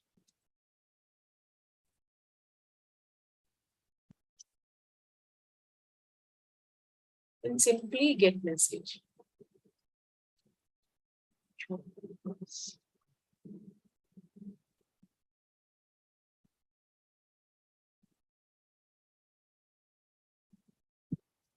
Now E is my exception, right? So if I simply give get message, I'm going to get the message for my exception. I want to get what is the cause. For that, I will give E dot get cause dot get message.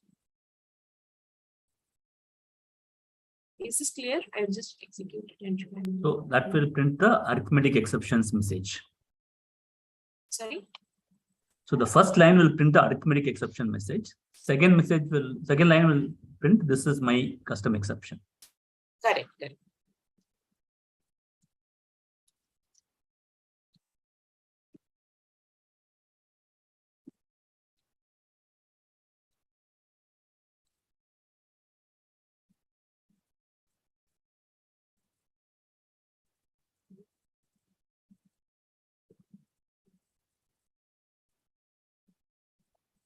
M dot. M. Yeah.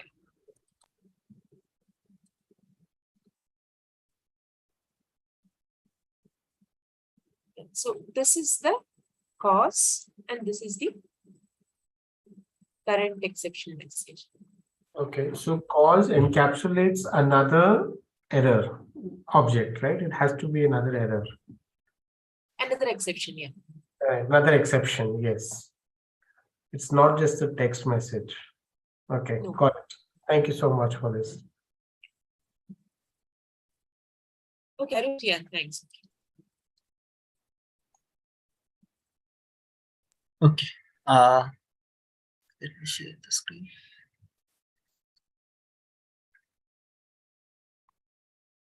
Okay, I'll start from where like Nalini has ended. She has ended with a question like, if my stream is empty, how I can get the first element, right? So that is where this optional basically comes as a solution. Am I audible? Yes, sir. Okay, so this optional comes for the recovery here.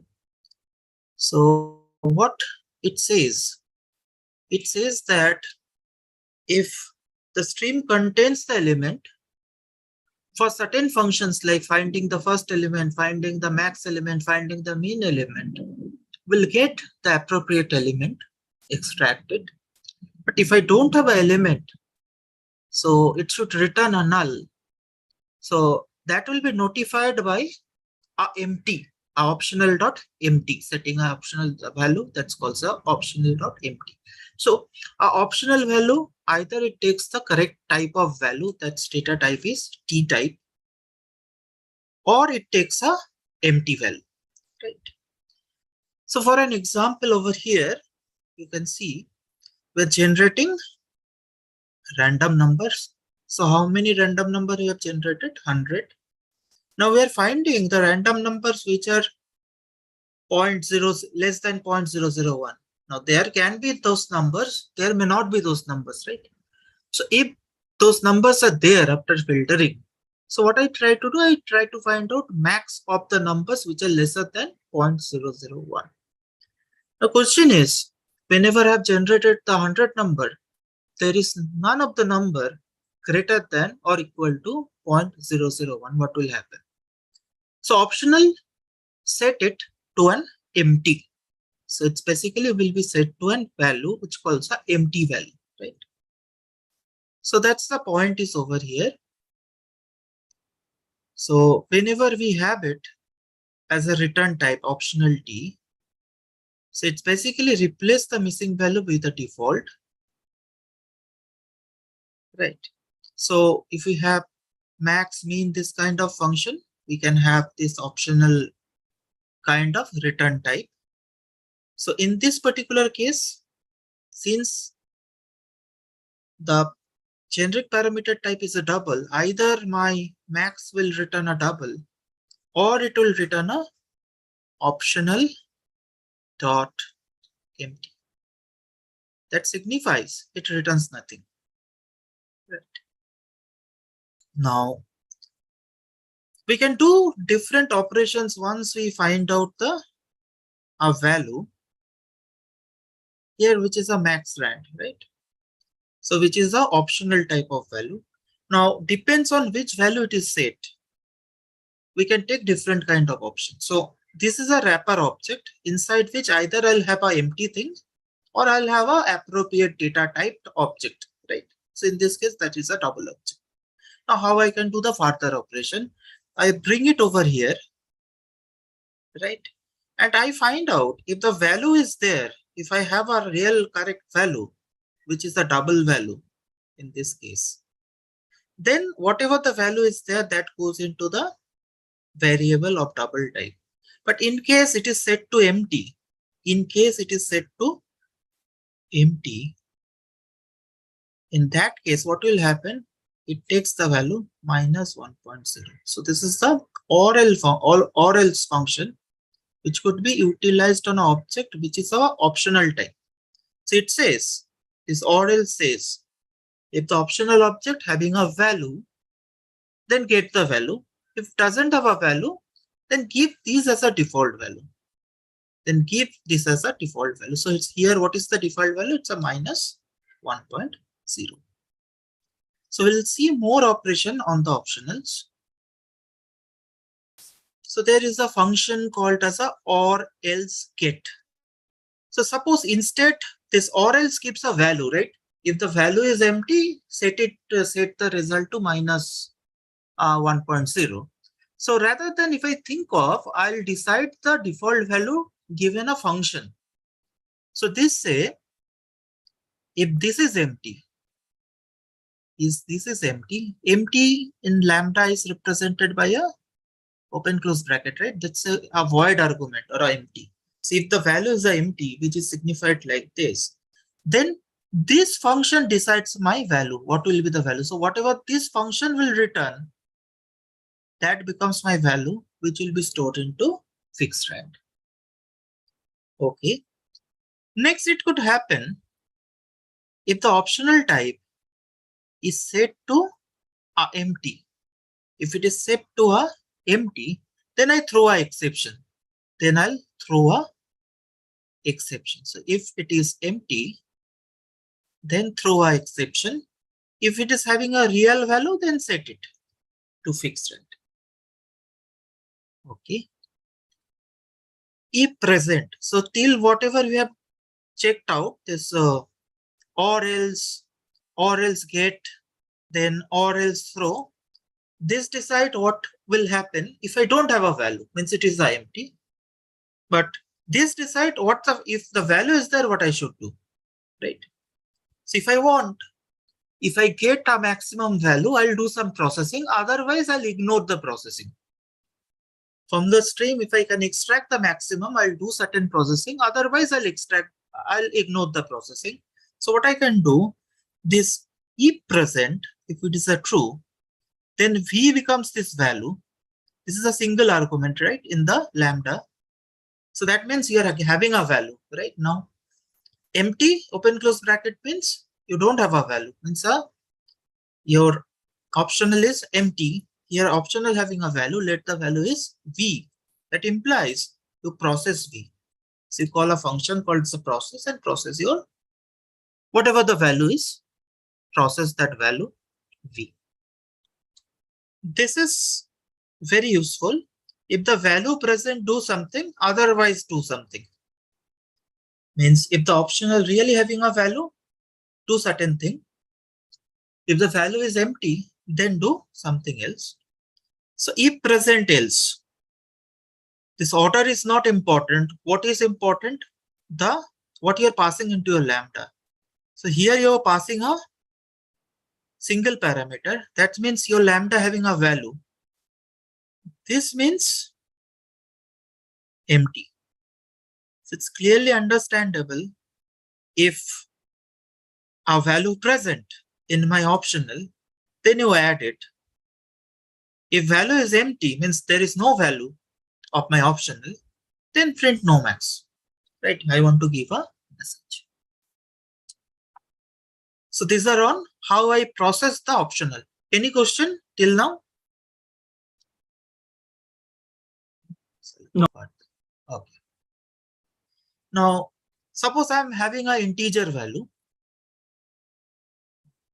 It's a wrapper type, class type. Okay. Then whatever. I have to create all new integer, whatever. So I want to convert into an optional int.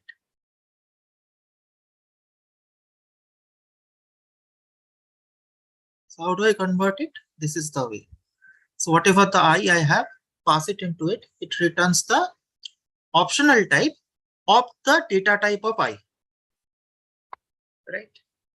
And if I want to create an optional type of empty, this is the type. Oh, I was writing the EA always in capital. Please correct that. This is always small. Right? It's my mistake. So normally, first character in Java is a capital, but here it's exception. So, okay. If you want to check a value is null, if you want to convert a null to a empty optional type, then this is the function. What a map function do? A map function do a processing of a given value. So if I want I'm having a string, I'm having a stream. So each element I want to process, right? I want to multiply each value by 10, or I want to take a square of each value. Means I want to modify the value, right?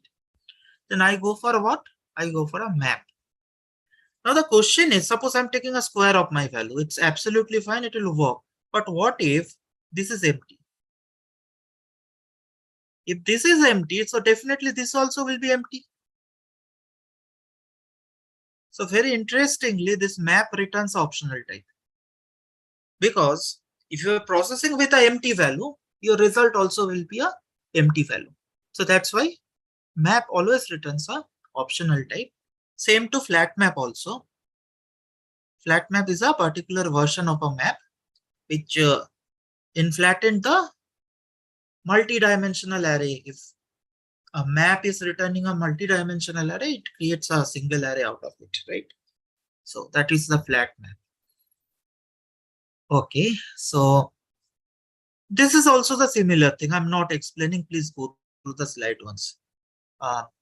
What is the default value? Setting the default value. Okay, so this is very important part of it. So we have learned how a collection can be converted into a string. So there are two functions. Inside the collection class, there is a function called as a stream, right? There is a function called as a stream, which will convert a collection to a stream. And inside the stream class, there is a function called the of. That also takes an input as a collection type and convert the collection into a stream.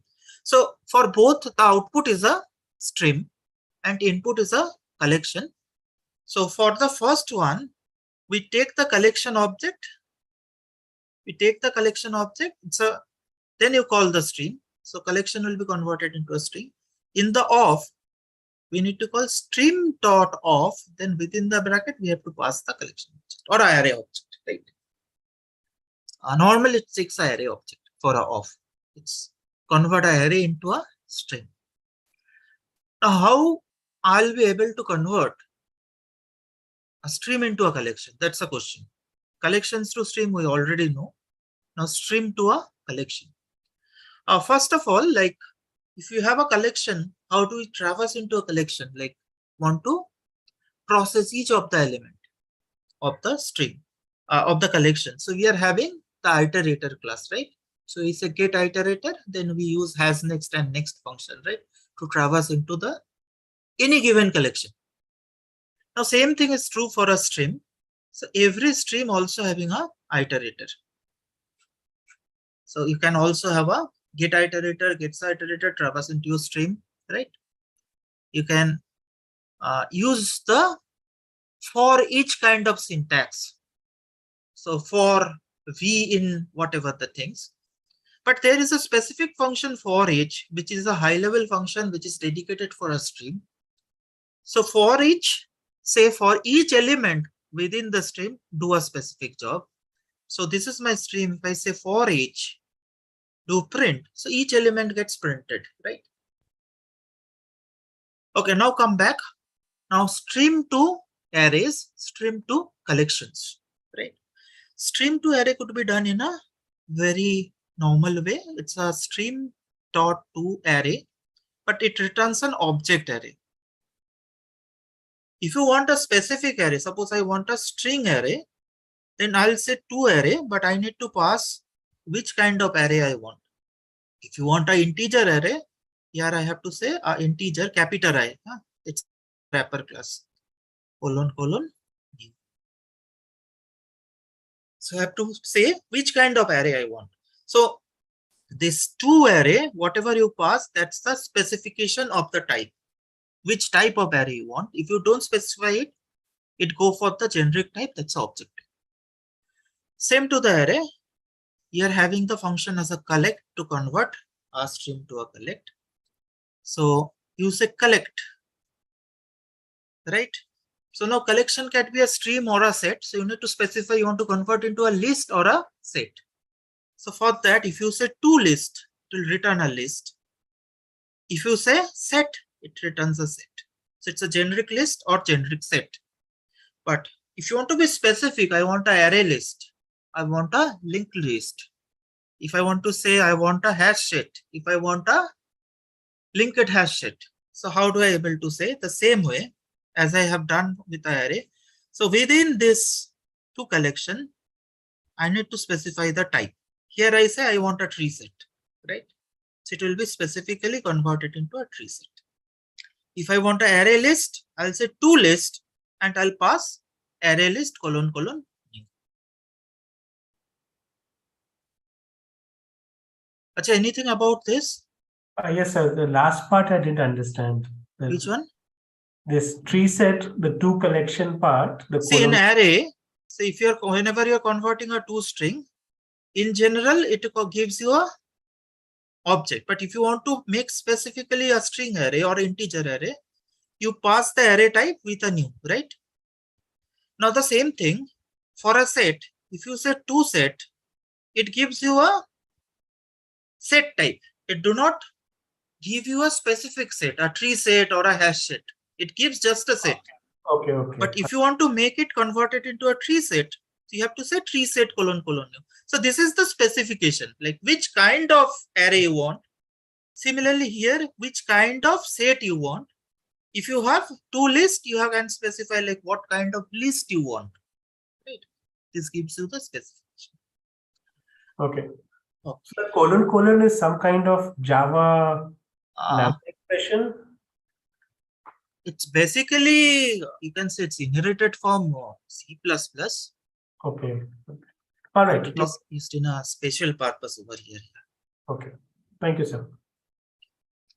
Okay. So next we'll see how a stream can be summarized, right? So if you have an integer kind of stream or stream of integer elements, right? So you can use a int summary statistics object. If you have a stream of double, you can use a double summary statistics object. Similarly long, it's understandable, right? So what I can do with a stream object, summary object, int summary statistics object. So this specifically works on a stream. The stream consists of what? The length of the strings. So it consists of a number of strings. My collection initially have a number of strings. Now, the strings is converted to a length. So that's basically length of each strings. And then I'm taking a stream out of it. I'm taking a stream out of it and I try to summarize it. Right? So what are the result I can get? I can get from the summary like what is the average? What is the maximum length? So out of the string length, if I can ask like what is the maximum length of the string available into my list, right? Or my collection. I can ask like what is the average size of the string? What is the minimum size of the string? This kind of queries I can make this. Okay. So we have talked about how a stream can be converted into a list and a set. Now we'll see how a stream can be converted into a map, right? A map. Now the difference is map consists of a pair of data. A list consists of one data, right? Like one type of data. So it consists of pair of data. That's the thing is. So for that, it has to be always dealt in a different way. So it's a key and value pair kind of thing, right? So you'll have a key and value pair. So now whenever you're converting any stream into a map, whenever you're converting any stream into a map, you need to explicitly say what is your key and what is your value. So as you can understand, this is going to my key, that ID of the people, and name of the people is going to be the value, right? So you have to give it as a key value pair. So it consists of two things. So you need to explicitly say this is going to be my key and this is going to be my value.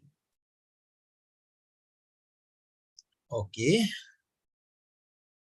Now on map, you can perform two special operations. One is group by, another is partition by. So suppose here I'm having a stream called people, right? So which is having object of person. So person object having ID and a name, right? Which is having a ID and a name. Suppose we are having a ID 1 and name A. The second person having ID 2, name B. Third person is having ID 3, again name A. The fourth person having 4, and this is say C. So if I say do the group by get name, so it is grouping by the name. And what the map consists of? Map consists of a string against a list. So what it will consist? The map. So the output map, what will be your result? It will be A, right? That's a string, which is I'm considering as a key here because I group by the name. So first grouping, let it be done by A. So my list will consist of 1, A, and 3, E.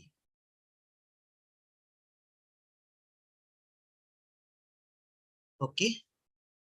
Then I'll have B. So what is grouping by B? I'm having just one element. So that's a 2, B, because it's a person object. So the total thing will be there, right? Then I'll have 4. I'll have C. So that will have 4. So here the grouping is happening by the name. So name, for the name A, whatever the persons are there, they will be stored in a list. For B, what are the persons are there, they will be stored in the corresponding list, right? So it's very useful one, right? Okay. So next is partition by. So let us take the same array. Let us take the same array. So partition means it gives a predicate. If it is true, then that will be assigned to the true condition. If it is false, that will be assigned to the false condition. So you can see on the map, there is a Boolean. First argument is a Boolean. So what it will store? It will have entry against true, a list entry, and it will have an entry against false.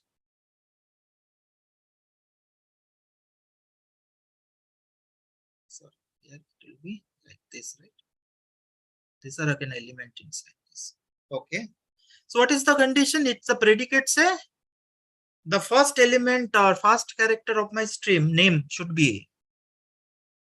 So first character of my name is A. This is 1. So I'll have 1 A. This is also first character of my name is A. So I'll have 3. Right? But for which elements the false will consist of, for which the predicate is false, which is not A. So this is not A. Select 2, B. This is also not A. Select 4. Got it? Yes, sir. Got it. Okay, let us go for the file handling, the file streams rather.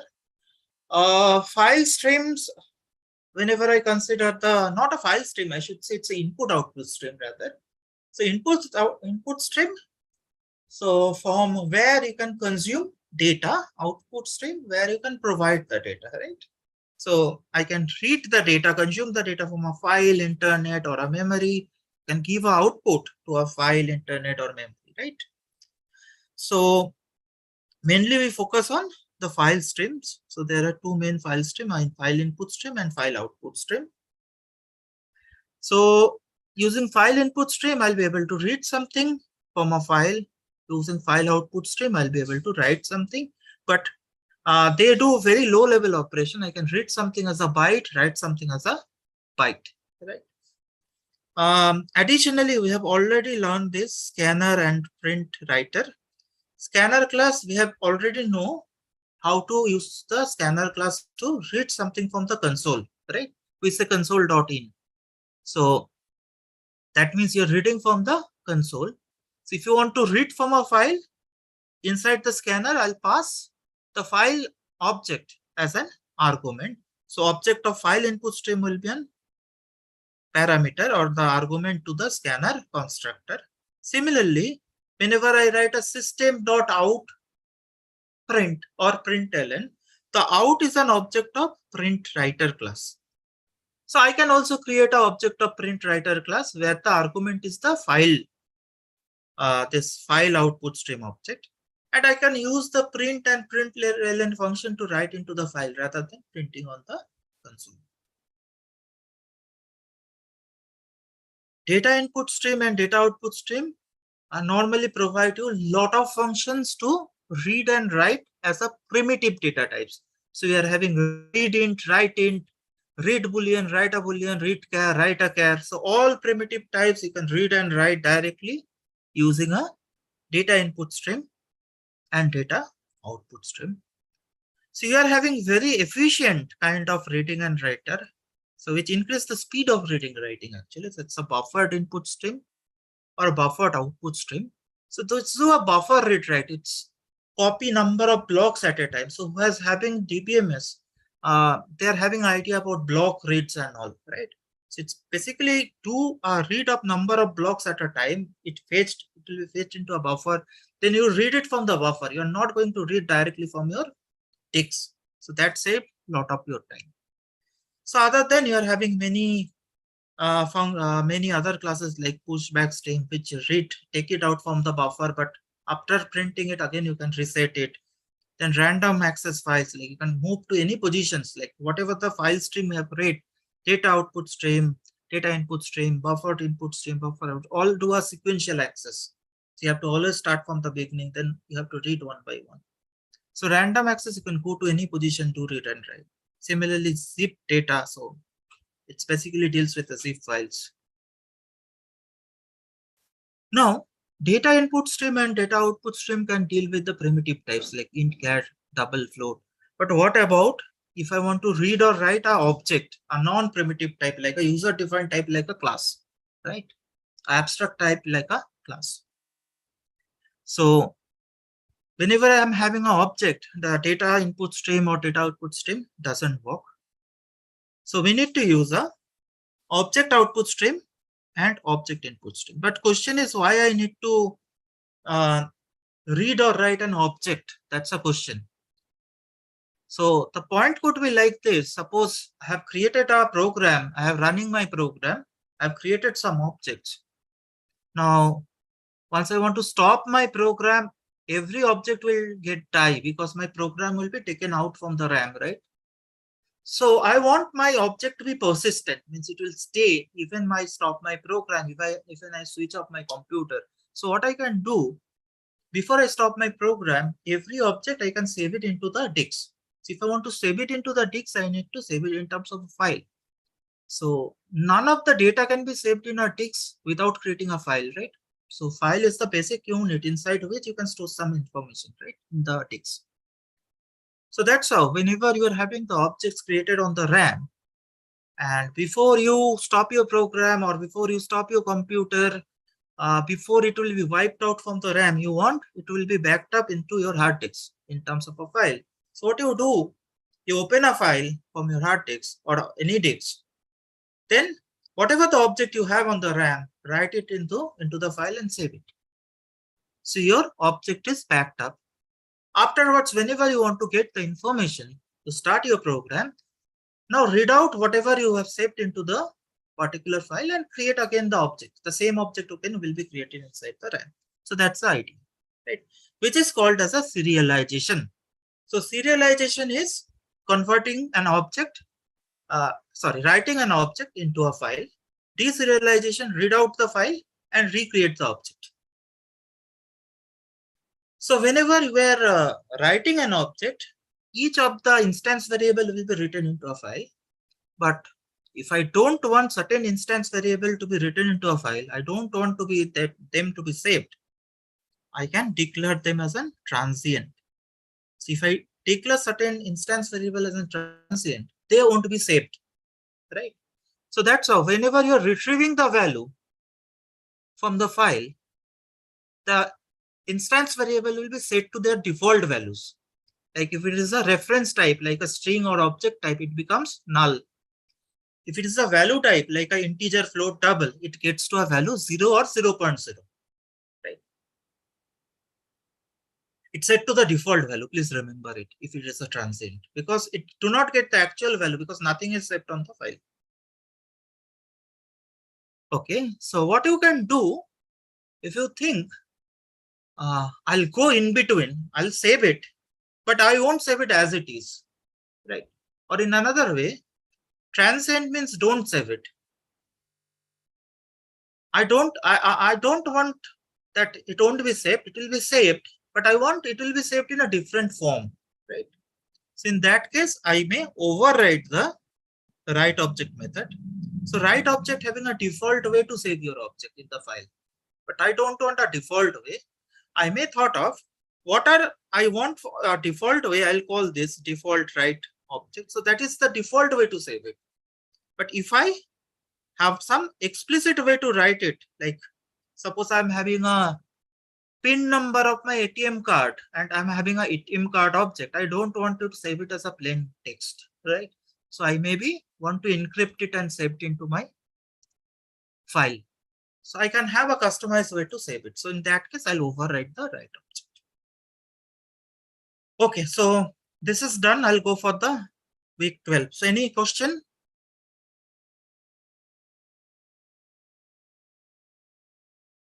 Okay. So this is right now, currently we have done a lot. So Anand sir taught you a lot, this kind of thing. Windows, I'm just going theoretical part of it, not going into the program at all. So GUI in case of Java called as a event-driven programming. Event-driven program, if you want to understand what is event-driven, suppose you write a program and you want to check out the user is pressing a escape key. If user is pressing a escape key, you have to stop your program. So how do you check that user has pressed the escape key or not? So you can put your entire program in a loop, and at the end of the loop, you check what is the key pressed. If it is an escape, then stop your program, right? So that kind of paradigm is called as a serial polling. So in every execution, you're checking if the escape is pressed or not. If it is pressed, stop your program. But that's not a good way to doing the programming. So today we are having something called as a event-driven. So what I'll do, I'll start in my program. So just think about the callback method. It's very similar to the callback method. So callback method can work whenever your objects are working concurrently. So your program starts, and program also starts a handler which look up at the escape key or any key press. So both things are working simultaneously, not concurrently. Your program is running and your handler also there, which is running simultaneously, which is checking if the key is pressed or not. And the moment you press the escape key, the handler will catch it and it will inform your program, I have catched it. So you want to do whatever you want to do. Right? That's called the event-driven programming. So I'm not checking, I'm delegating the responsibility to someone else who is also running with me simultaneously. So once he gets the event, he'll inform me I got the event. So please reply it. So he'll make a call back, right? So how it happens? So we normally do it with a mouse click, but in Java it could be happen with a key press method. If you're pressing a particular key from your keyboard, right? Or it may be with other input devices also. They are having the customized kind of libraries. So using that, you can handle the events through suppose some other devices you're attaching to your input devices, whatever you have attached to your program. Okay, so we are basically using a technique in Java called as a swing. So swing is an external package in, we are using a swing toolkit for designing our GUI in Java, which is based on a technology called as a AWT, Abstract Windows Toolkit. Right. So now there are events and there are listeners. So listeners are like the callback methods. So inside my main program, I'll have the listener functions. Now, whenever somebody report me the event will invoke the listener methods, right? Now, there could be different kind of relationship between your listener and the event object. So it may happen, in your objects, it may happen multiple buttons are mapped to a common listener. So we can differentiate which button I have clicked by gate source. So gate source will give the particular object who has fired the event, right? Or I can do get action command. So that gets you a particular string associated with that particular command. So you can recognize which particular object or button has fired the event. Or it may happen one particular component is mapped to multiple listener. Suppose you're using a browser. If you click on the close of the browser, all the tabs will be closed. So each tab having a listener. So the point you click on the close button on your browser, it sends a Windows closing event, and that will be handled by all this listener, and all the tabs will be getting closed. If you don't put a listener for a particular event, the event will be just lost. Means you don't take any action against it. So just for an example, in this program, what you can see, we are taking a swing button, a J button. Swing object starts with a G. So we have created a action listener class. So action listener is basically an interface. So this is the action listener class. You're creating an object of the action listener class. And this is your my button class, which places a button on your window. So that code is not detailed over here. So what you are doing with your button, you're associating this object. So this object is passed as an argument, right? The moment you do the fire the event, the button is clicked. It basically run this particular class. So this is an interface. Action listener is an interface which is having an abstract method called as an action performed. So action performed will have the code which need to be executed against as a response to that event, right? So this method is called as a event handler, called as an event handler. Now, like button, the event name is an action event. The interface is called as a interface which defines the handler called as action listener, and the event handler function is action performed. Similarly for keyboard, so for different object control objects like button, checkbox, radio button, for everything you are having a different kind of events and different kind of interface and different kind of handler functions. For like keyboard, you're having keyboard event, key event. This is the handler. This is the handler interface, and these are the abstract methods defined inside the handler: key type, key press, key release, etc. Right. So each event will be automatically passed to the listener. Once you add the action listener to your button, you don't have to do anything. Once the event is read, it will automatically call the action performed. So listener describe this interface only describe the capability. What are the abstract methods are implemented by you, right? Event is sent as an object. So that's the event object. So this key event, action event is the objects. So which is associated with more details, like which particular button has fired it, a particular unique string associated with, that's a action command. So that afterwards I can identify if multiple buttons are mapped to a single handler, I can identify which button has clicked on it, right? And one listener can listen to multiple objects, or you can have one button which invoke multiple listener. That is also possible. So that's all. So any questions? So for coding, please go through that whatever the sessions we had, because it takes too much time. We are having many sessions on this Windows. Right. So any question on this? Otherwise, I'll stop sharing. Okay. So I don't think there is anything. You meant which coding? You meant week 12 sessions? Yeah, week 12 session, Windows for that. Yeah, Okay. GUI programming. For coding, you can see those sessions. I haven't gone for the coding, right? For the GUI.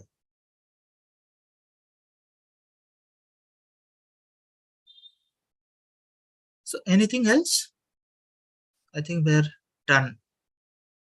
Tanya, Nalini, anything else? No. No, sir. Okay. Okay, then thank you. Thank you. Thank you very Yeah, much. slides uploaded yesterday, I think. I got a bit delayed, but I now up on the. Were you able to access any of your classes? The full set of slides? The revision slides, I mean. Yeah, sorry. yes, I can. Yeah, I can get that. Yeah. Thank you. Right? Yeah, please prepare well for the exam. Best Yeah, all wishes. Yeah. Bye. Thank you. Bye. Thank you. Thank you all. Thank you. Thank you all for the time. I think this may be the last session for the part, and Java was quite new to me. Really enjoyed the help by the instructor team. Really thankful to them. Maybe Thank Puneet you. also might have some comments, so it was quite useful. Very well run program, very well run course. Thank you. Your comments are very, very valuable for us. So, yeah, just keep getting them in. Thank you.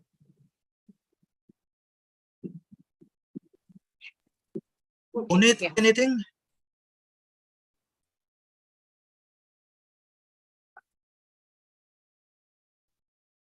Okay, I think it's not available. We can close, right? Yeah, Yeah. thank you all. Okay, thank you. Yeah, see you in some other course. Yeah, bye.